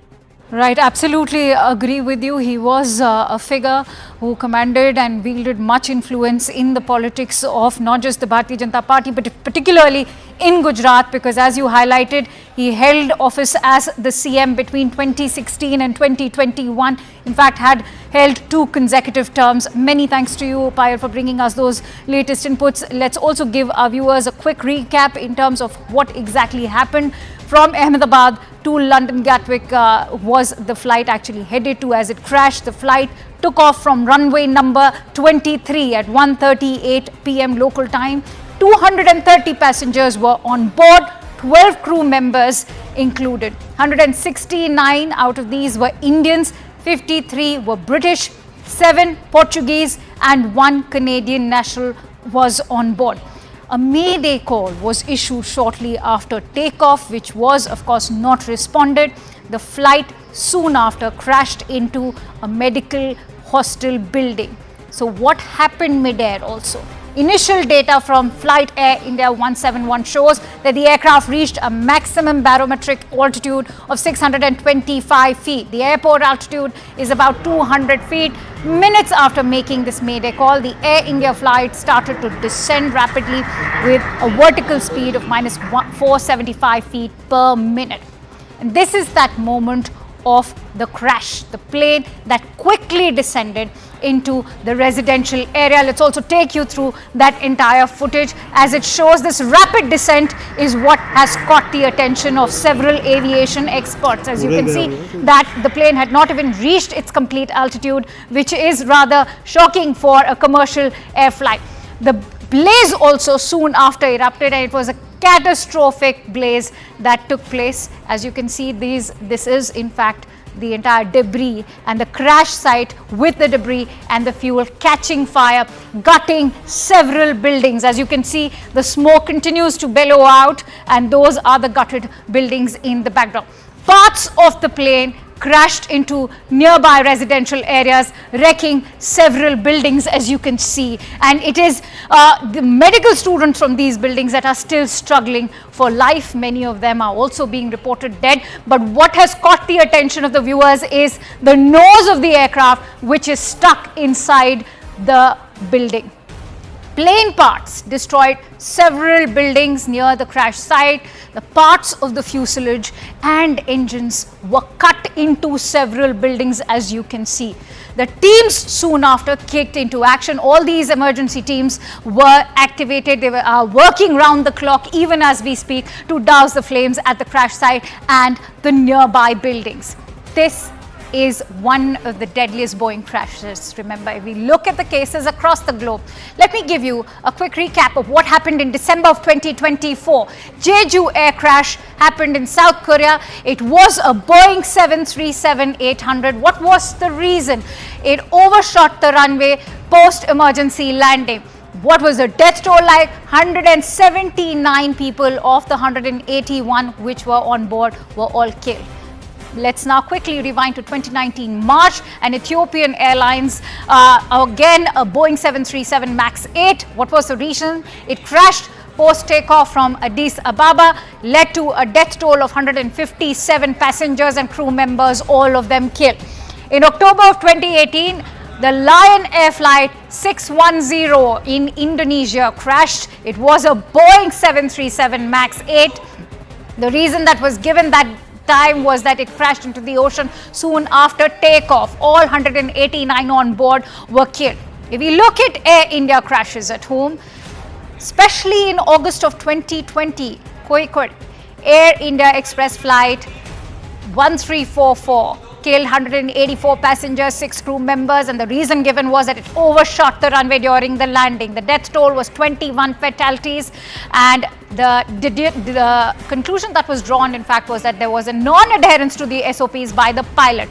Now, in May of 2010, in Mangaluru, the Air India Express flight 812 killed 160 passengers and 6 crew members that were on board. The reason that was given was that it overshot the runway, fell into a gorge, and led to the death toll of 152 fatalities. The deduction was that the captain failed to discontinue the plane. And so the Ahmedabad air disaster is the deadliest crash in Indian aviation. It has, of course, prompted several unanswered questions. Let me bring those questions forward to you. The first most burgeoning question that begs our attention is, was there a technical issue detected a day before the flight that was perhaps missed out on? The other question that also is being raised is, what prompted the pilot to issue the SOS within 5 minutes of the takeoff? Can foul play angle be even ruled out by the authorities?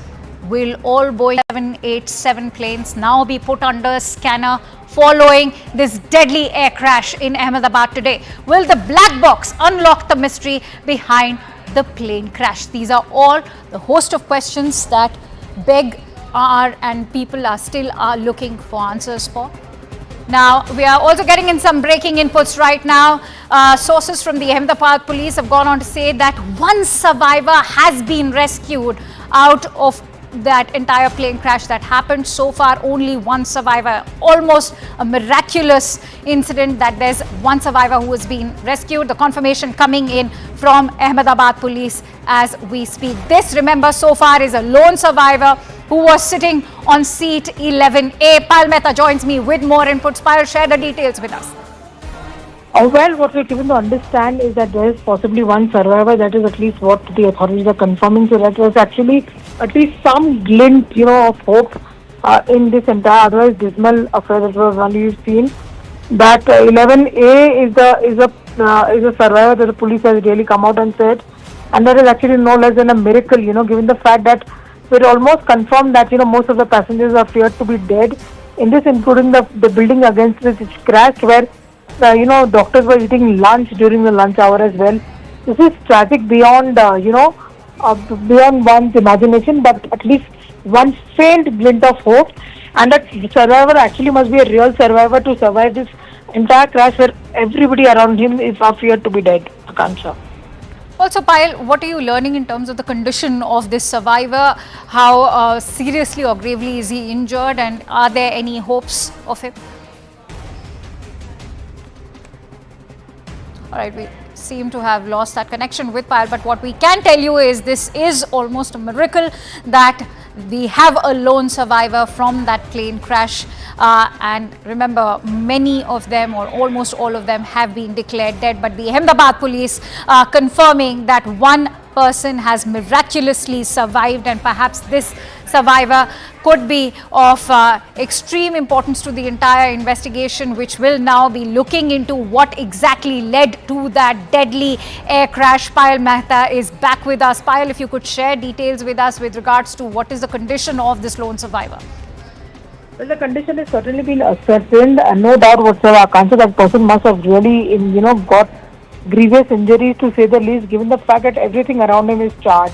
One has to remember that the flight was full completely. It was full to its capacity, and also the fact that the flight was just taking off, which clearly meant that even fuel-wise, the flight would have been completely full to the brim, and therefore everything around them was really charged. The Ahmedabad police is still trying to ascertain his exact health condition.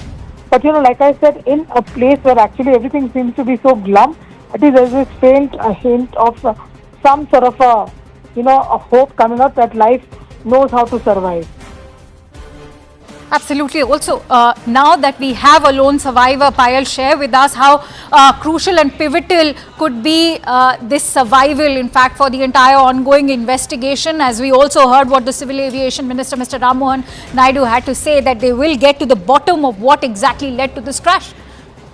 Of course, it's going to be of great help to see when he or she is able to recover and be able to share what he or she went through, in the entire flight, depending completely on his health condition, what he's able to recall. But at least one thing is for sure, at least one family will have some smile on their face when everybody around them are completely heartbroken and just fallen, given the fact that every of their loved ones have, fallen prey to this ghastly attack, ghastly crash which has taken place as well. But like I said, it is going to be certainly a very important piece of evidence coming to the fore. He's an eyewitness who was on that flight. He will be able to, in fact, recall and tell the police officials what really happened. Because I'm sure before, the ATC was connected, the pilot must have also alerted the passengers within the aircraft as to what was really happening. It was all this happened within a matter of 60 seconds is what we've been able to fathom and we've been able to gather as well. So his testimony will be of great importance as far as that's concerned. But purely depends on what his health condition is and when and how much he'll be able to recall. All right, so what we are also learning that the survivor's name is Vishwa Kumar, and the Ahmedabad police have in fact gone on to confirm that he has been rescued. He's a lone survivor from this crash. Of course, it is a miracle that he has survived. In fact, this is footage coming in of the survivor, Mr. Ramesh, as you can see, as he walks out almost surviving for him, of course, has been a miracle. That is something what we can tell you for sure. And as Payal was also highlighting, he's going to be very pivotal. His testimony is going to be very pivotal with regards to the ongoing investigation. As Ram Mohan Naidu, the Civil Aviation Minister, has already confirmed that they will get to the bottom of this entire probe to find out what exactly led to this crash. It's a miracle that this lone survivor is in fact even able to walk out of that crash site at a time when most of the survivors, all of the survivors have been declared dead. But Ahmedabad police over there confirming that this lone survivor who was on seat number 11A survived. This is perhaps going to go down in the annals of history as this lone survivor walks out of the Ahmedabad airport. He is, remember, the only lone survivor in a flight that was carrying over 230 passengers. His name is Vishwas Kumar Ramesh, who survived the plane crash. He was allotted seat number 11A. And the Ahmedabad police have finally rescued this one survivor. Remember, his testimony is going to be pivotal, extremely significant to the ongoing investigation, because nobody's been able to ascertain, with aviation experts still trying to ascertain the exact reason. The quality control behind Boeing is also now coming into the picture, as reports are indicating that there was an FAA audit last year, which was a 2-week audit into the quality checks of Boeing. But could it be a technical glitch, or could it be a bird hit, or birds hitting, multiple birds hitting, or weather also could be playing a significant role?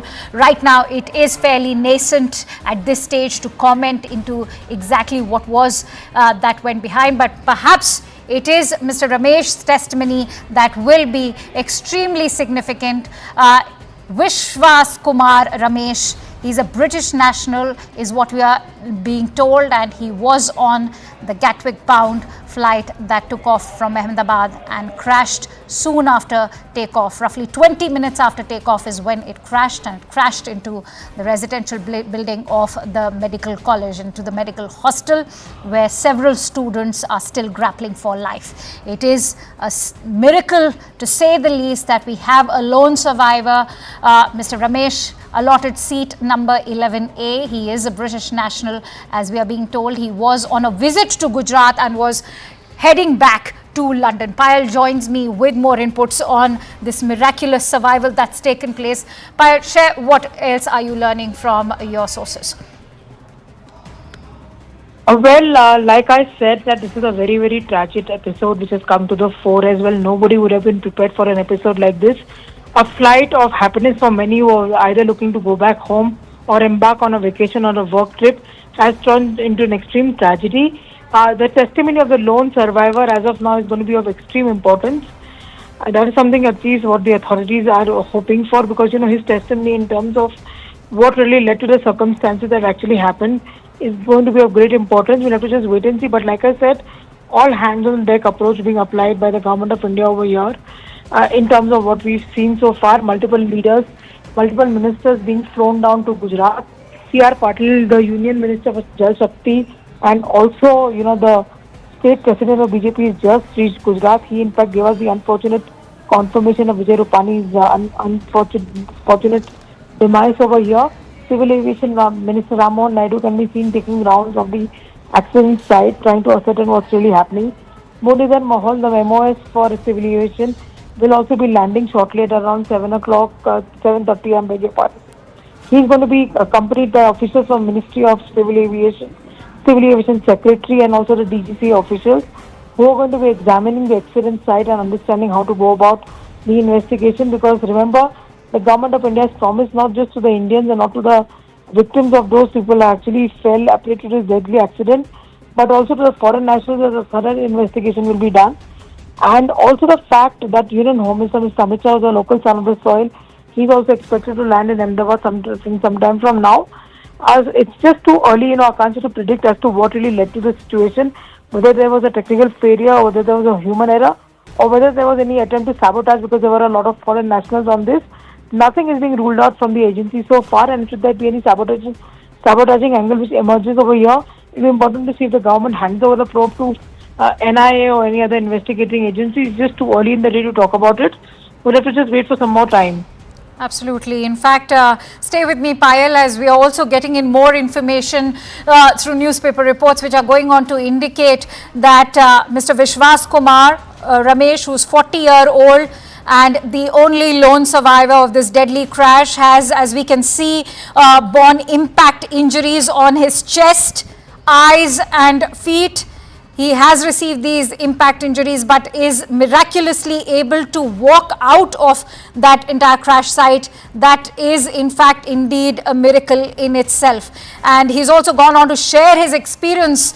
Most importantly, he's gone on to talk about how there was a loud noise just 30 seconds after takeoff, and that is what in fact led to a crash within minutes, and the plane of course burst into flames. So this is what Vishwas has had to share, that it was only after 30 seconds of takeoff there was a loud noise, and then soon after the plane crashed. It all happened very quickly. So if one was to go by what Vishwas has had to say, this is also contradicting the other versions that have come into limelight, which are going on to indicate that it was roughly after 20 minutes of takeoff that the plane actually crashed. But Vishwas has gone on to share that only after 30 seconds there was a loud noise, and soon after the plane crashed. It all happened very quickly.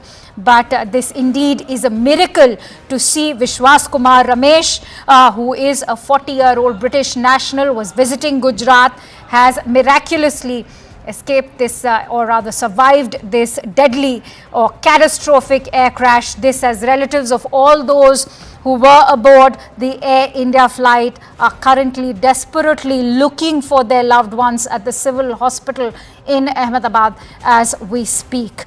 All the rest have been declared dead except from Vishwas Kumar Ramesh, who's a 40-year-old, the lone survivor, as he survived this deadly crash. But if you can see that image which is currently being flashed on your screens, he's of course borne injuries on his face. These are impact injuries that he's not just borne on his face but also on his chest. But what stands out is that he's able to walk out of the crash, and these impact injuries, given the catastrophic explosion that happened after the plane crashed, it's a miracle to see this lone survivor, 40-year-old Vishwas Kumar Ramesh, who survived this entire crash. But as we've been highlighting, his testimony is going to be extremely pivotal to the ongoing investigation, which has now led to a host of unanswered questions. What are those unanswered questions? Well, many are wondering if it was the Boeing and the quality check that led to it. Can foul play angle be ruled out by authorities? Will all Boeing 787 planes now be put under the scanner following this deadly catastrophic crash? Was there a technical issue detected even before the flight could take off? CNN News 18 has been getting you reactions, and we've been speaking to passengers who boarded this flight earlier in the day, and they've gone on to talk about how there were technical slags because the AC in the aircraft was not working, the in-flight entertainment was not working, which is rather unusual for Air India flights. And those are the testimonies that we are learning from passengers who had boarded this flight earlier during the day. But as of now, there are a host of unanswered questions, and to pinpoint any particular factor would be fairly nascent or premature. But all those unanswered questions do call for an investigation. Will the authorities be able to find the black box? How soon will they be able to, because perhaps the black box will be able to unlock the mystery behind this entire plane crash. But what's standing out right now as we track all the latest updates for you in this unimaginable story that has emerged is that Ramesh Kumar actually managed to dodge death, had a narrow escape. In fact, that explosion that you can see is catastrophic to say the least, and he managed to actually come out absolutely unscathed. It's miraculous that he's managed to walk out of the crash site. As you can see, the least that he's borne is in fact those impact injuries on his face, on his chest, and He's a 40-year-old British national who was in fact visiting the state of Gujarat. He was on this Gatwick-bound flight. He was allotted seat 11A. And according to Mr. Ramesh, there was a loud explosion, and that happened soon, 30 seconds after takeoff, and it all happened so quickly, and that is exactly what led the aircraft to nosedive and led to the crash eventually. In fact, aviation experts have also been commenting on the rapid descent of this entire crash and the entire video. But let's quickly go across to Anvit, who's been tracking the latest for us. Anvit, if you could share with us the story of this lone survivor, what is it that you're learning? If you could give us some confirmation regarding the comments that he's shared with other newspaper reports that are indicating that he said that only after 30 seconds did the aircraft crash, and there was a loud explosion before it led to that crash. Anvit, can you hear me?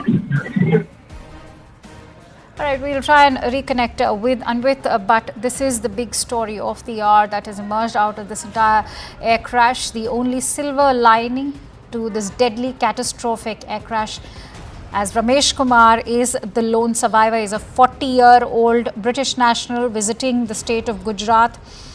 This has several families now look for their loved ones. Vishwas Ramesh, of course, survives this deadly air crash. Anvit is back with us. Anvit, what are you learning about this lone survivor of this catastrophic air crash?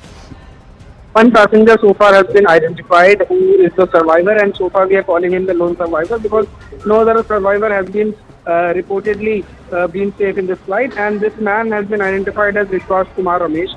He had been living in UK for more than 20 years, and he had come to India with his brother, and he was traveling back. They had visited Diu, and he's a 40-year-old man. He had when he was found on the spot, he was put in an ambulance and sent to medical facilities. But as he recalled the incident later for the media, he mentioned that when he when the plane crashed, he was on the seat 11A, and he has said that he realized only after when the plane crashed, he found himself amidst the debris that was on fire, and he said that he recalled that there were bodies all around and there were human remains all around. And he said that he was scared seeing those visuals and he was terrified. That was the moment when he was put into an ambulance and was sent to medical facility. Now, he has been marked safe.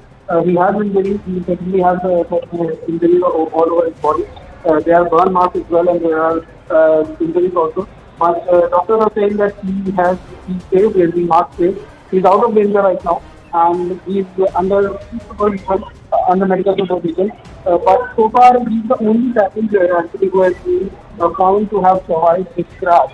Other than that, even though the rescue operations are still underway, it is being the debris also being looked if there would be any more people who can be sent to medical facilities, or the dead who can be shifted to the boat. But so far, this person is the only survivor that we have spotted and that the agencies have spotted, and he has been marked. Vishwas Kumar Ramesh is his name. He is a 40-year-old resident who is a British national by nationality, and he had come here with his brother. He was traveling back to London when this incident took place. Many thanks to you, Anvit, for bringing us those latest inputs. In fact, in the studio, we are also joined in by Captain Kishore Chinta, who is the Chief Pilot of the Sirius India Airlines Private Limited. Many thanks to you, sir, for joining in. Captain Chinta, what do you make of this miraculous survival? Also, how crucial and pivotal could this testimony be now of Mr. Ramesh to the entire investigation? Good evening. Thank you for having me on CNN News 18. It is indeed practically grabbing life out of the jaws of death for this survivor. It is indeed miraculous that he survived the crash, considering that the aircraft would have probably had 50 to 60 tons of fuel when it impacted the ground, and that kind of fuel would probably just wipe out everything in the vicinity after the crash. So the testimony is pretty understandable. It is well known from the data available from the Flight Radar 24 ADSB data, which is not very accurate, but gives us a sense of the timing of how much time the aircraft was up in the air.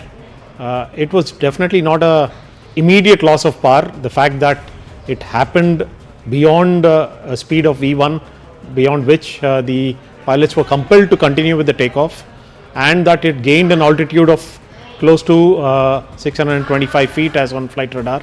So it had enough power to at least gain that much amount of height before it appears to be total loss of power, and the aircraft slowly started coming down in a controlled manner.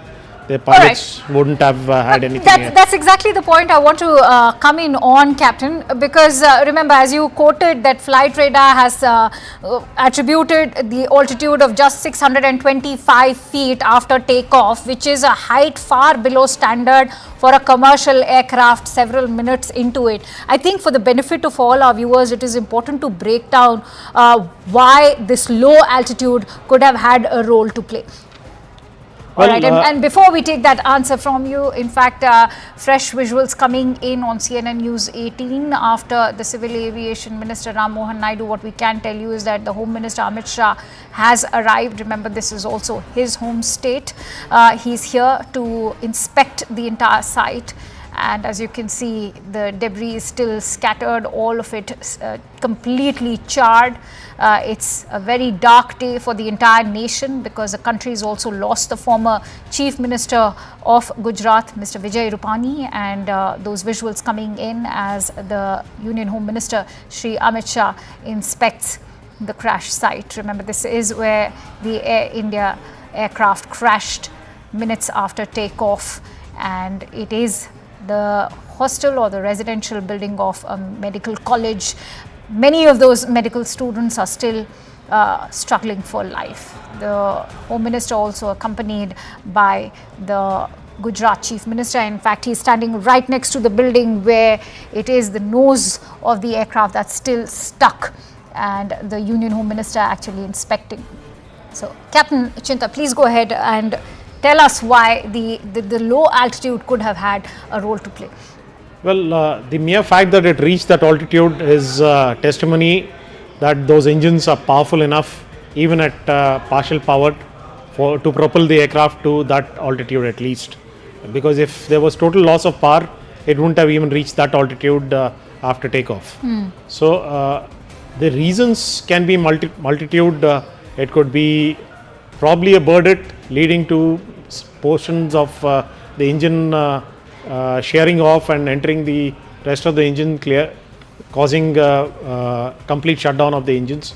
So right now, until the, like you mentioned, until the CVR, the cockpit voice recorder and the flight data recorder are found and downloaded by the Aircraft Accident Investigation Bureau, we will not come to know the actual picture on when actually the engine started winding down. So the height definitely is critical. Probably if they had a couple of 100 feet more, they would have crossed that one sole building and maybe impacted the ground in more clearer area, leading to chances of more survivors compared to what we have right now.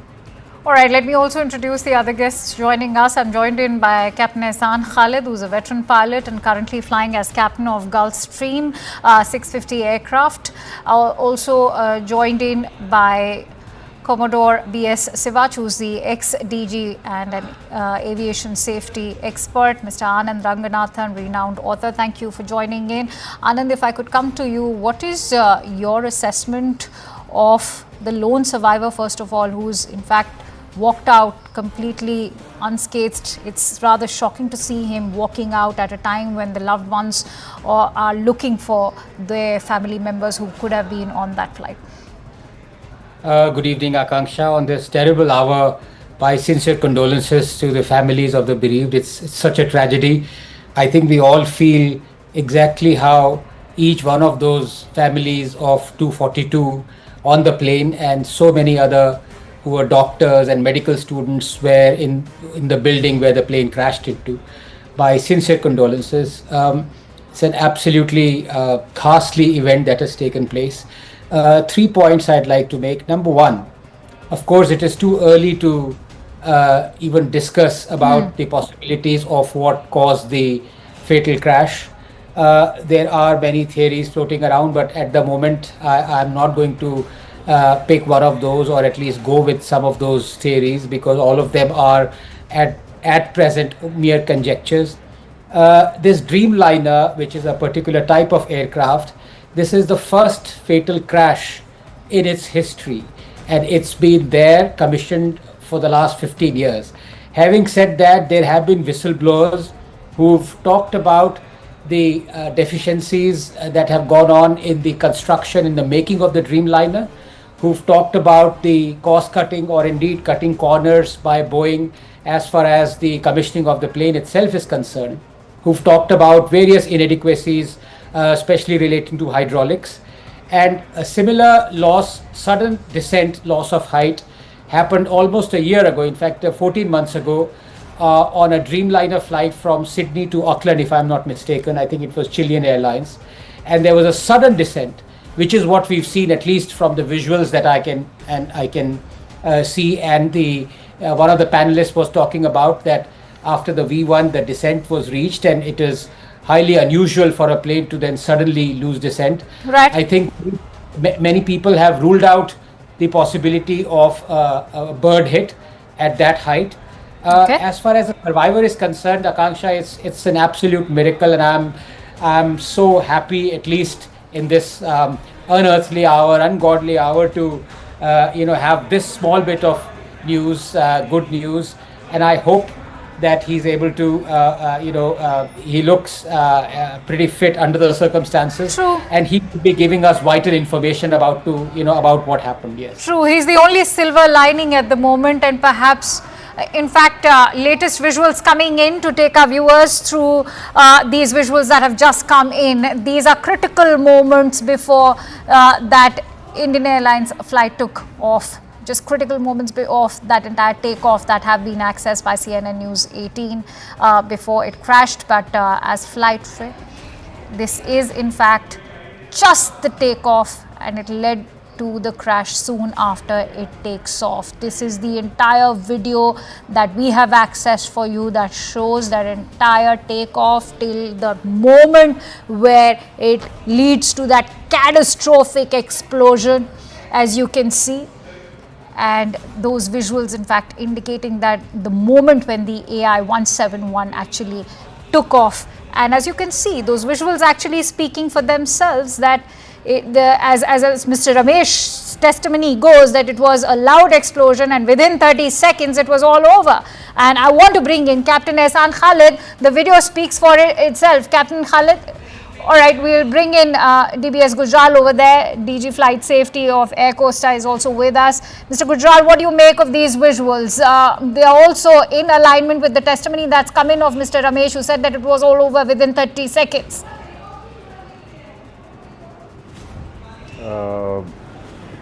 First of all, my condolences to the families who have lost their loved ones in this accident. And I would like to say that this particular crash has got an international ramifications as far as Boeing 787 is concerned. Now, I have been watching and listening to the various people who have been coming on the television and expressing their views about this accident. But to my mind, it's too early to say anything about the cause of this accident, as there was very little time between the takeoff and the accident, and the time between the takeoff and the time when mayday call was given. After that, there could not have been any conversation between the ATC and the pilot, and all this little time is having all the answers hidden into the black box, that is digital flight data recorder and the cockpit voice recorder. Once we decode it, there may be or may not be, there may be answers to all the questions that everybody is asking. And to my mind, we cannot rule out the role of any one of the factors, that is the controls, the engines and the environmental factors. We have to combine them all and study as to what possibly could have happened when the aircraft just took off and crashed within a few kilometers of the airport and went into a building. As far as the disaster is concerned, this sole survivor, as you have said, is very fortunate, and he is a crucial witness. And the loud thought or noise that he is expressing must have been recorded in the flight data recorder, and it will have the answer from that. I want to quickly go across to Yes. Tejinder, who's joining us on the phone line with more inputs. Tejinder, this is a very, very crucial piece of footage that has been accessed, which we are playing out for our viewers right now. Very crucial moments of AI-171's takeoff, and in fact, that also goes on to indicate that it was a matter of seconds that soon after the takeoff, the crash happened. Indeed, this is a very crucial piece of information that we have been able to access, which clearly shows that within less than 30 seconds, if you can see that the flight, this ill-fated flight, when it takes off, it crashes, and then we can see a huge plume of fire and smoke coming from the area. Though the various agencies are now looking into this CCTV footage as well. And they are trying to find out because the black box of this ill-fated flight is yet to be retrieved. Fortunately, there has been only one. There has been a survival, while unfortunately every other passenger on the plane have been killed in this unfortunate incident which happened this afternoon. But yes, a crucial piece of CCTV footage which CNN News 18 has been able to access, which clearly show that. Soon after the takeoff, this ill-fated flight, it could not continue with its ascent, and it crashed. And then we can see a huge plume, a fireball and smoke, which led to the death of all the passengers. But yes, there has been one survival in this ill-fated aircraft. Yes. Absolutely, it is, and I actually want to bring in Mr. Air Commodore B.S. Sivach also, who's with us right now.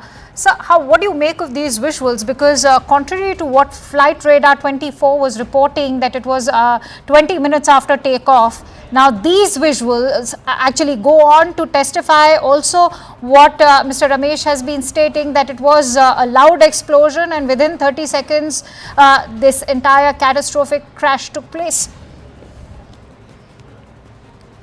Very ghastly, very terrible loss of lives, very shocking news.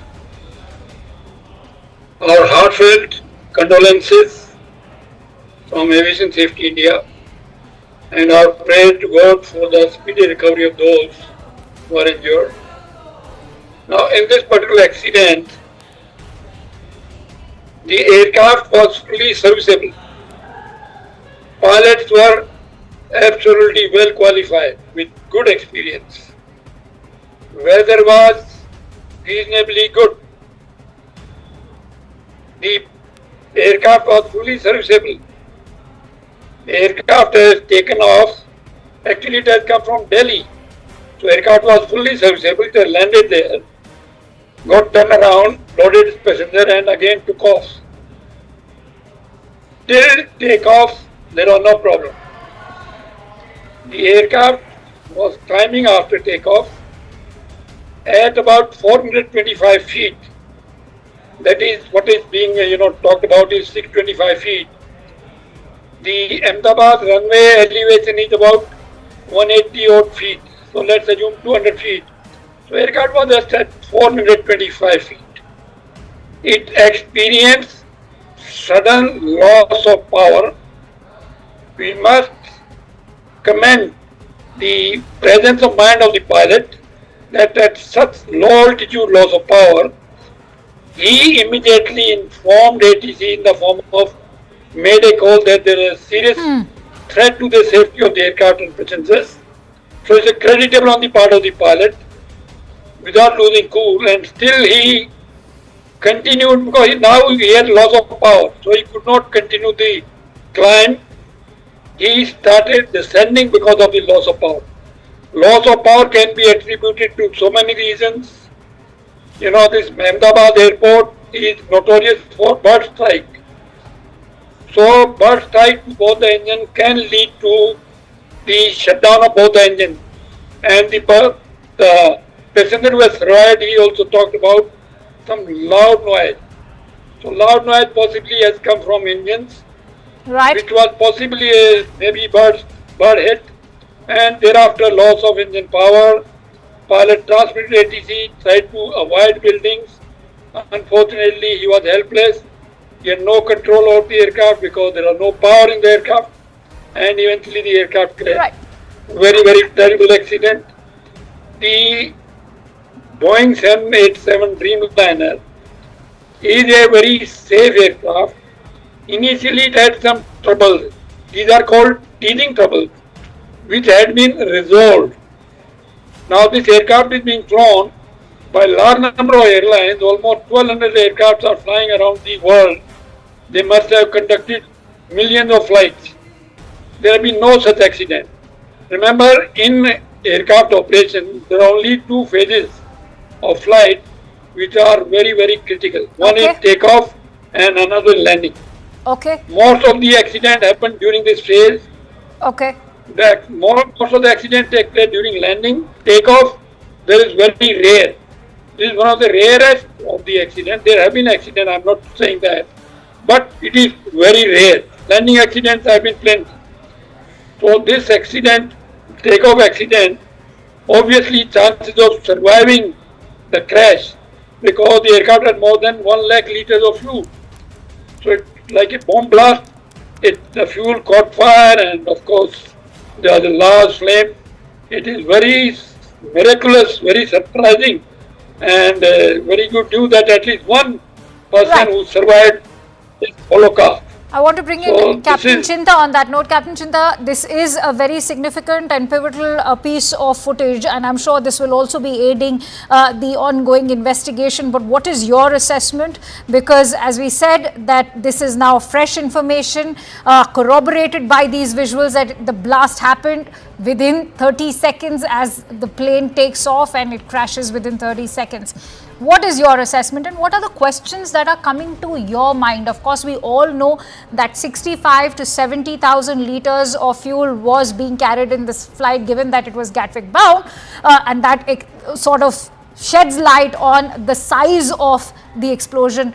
But what is it that comes to your mind when you look at how rapidly the descent happens, eventually leading to the crash? Well, this video makes it amply clear that it did gain height at some point of time. It's lost because you can see some smoke coming out of the engines. So just before it starts descent from this new video which is there. So something did lead to loss of power on both those engines. And an aircraft which is going to be close to 200 tons weight for 240 odd passengers and 60 tons of fuel. Approximately we can take a guess estimate of about 200 tons for a 787 to fly from Ahmedabad to London. So with no power being generated, 200 tons would come down that quickly, as you can see from that video.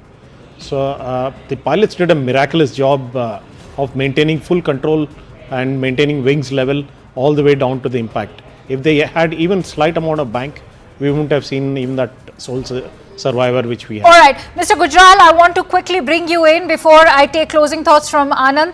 Mr. Gujral, what comes to your mind when you look at these visuals? Within 30 seconds, the crash happened as soon after the takeoff, and that also aligns with the testimony that's come in from the lone survivor. I'd like your thoughts.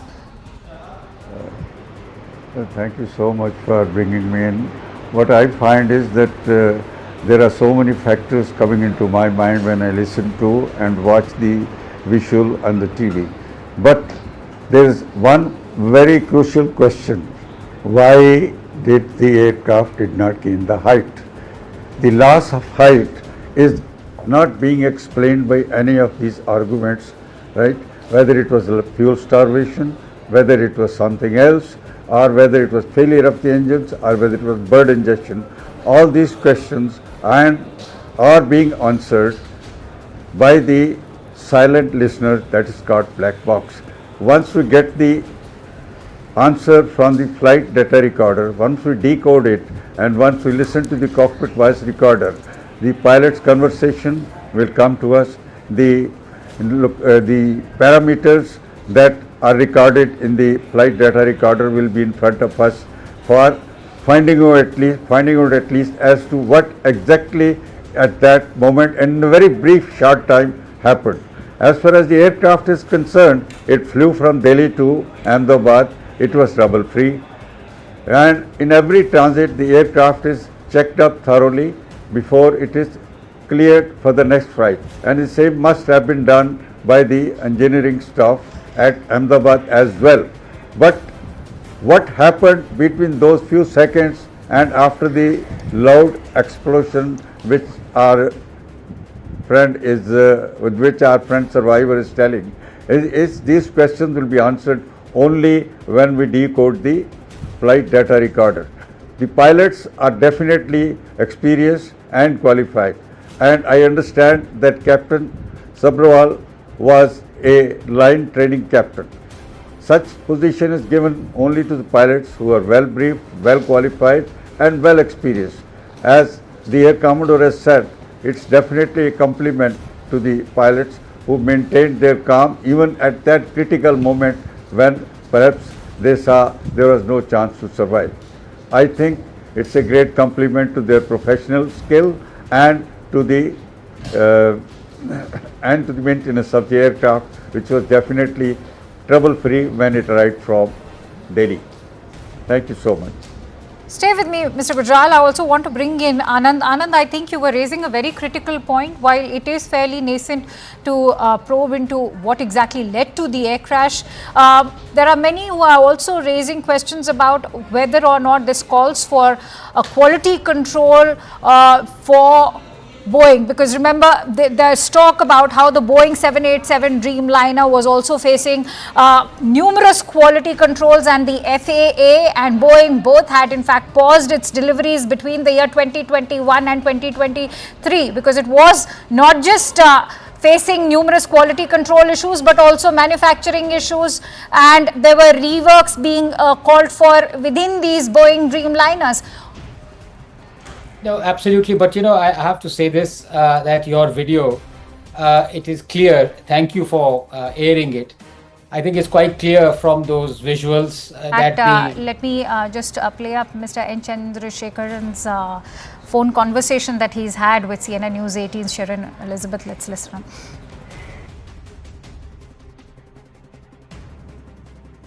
Mr. Chandrasekharan, many thanks for joining us here. To start with, on behalf of everyone here at CNBC TV 18, our deepest condolences to you and the Air India family and to the families of those who've lost their lives.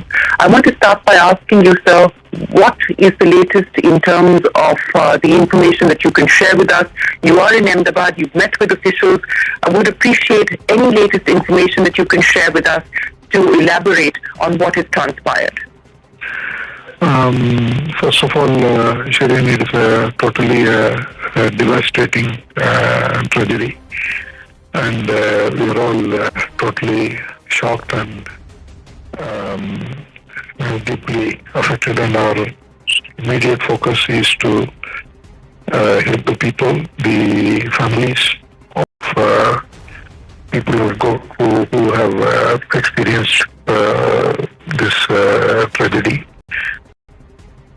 We are working to that at this point in time. We are trying to set up all the support systems, the emergency helpline number, and on-the-ground support.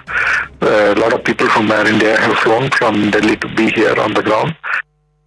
So we're creating all those infrastructure. While we are trying to do all of this, we are also working with the authorities to see the investigation and the root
एक बार बात करवा देना, एक बार बात करवा देना ऊपर। हाँ यार ऐसी तो नहीं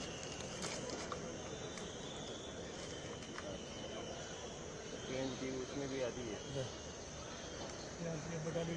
हेलो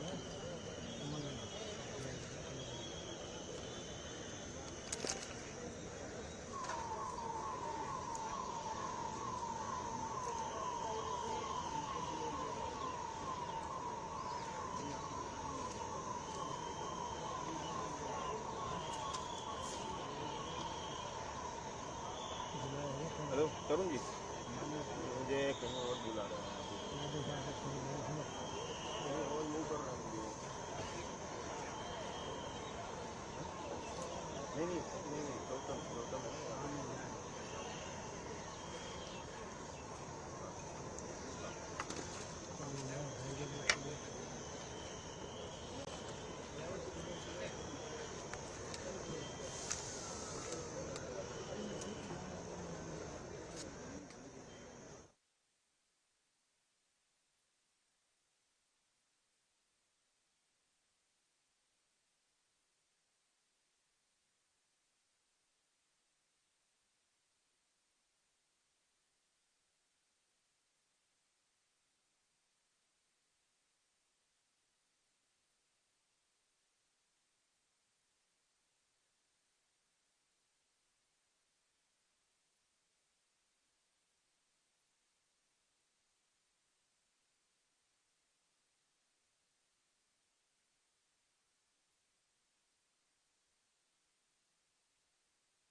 आओ साहिब,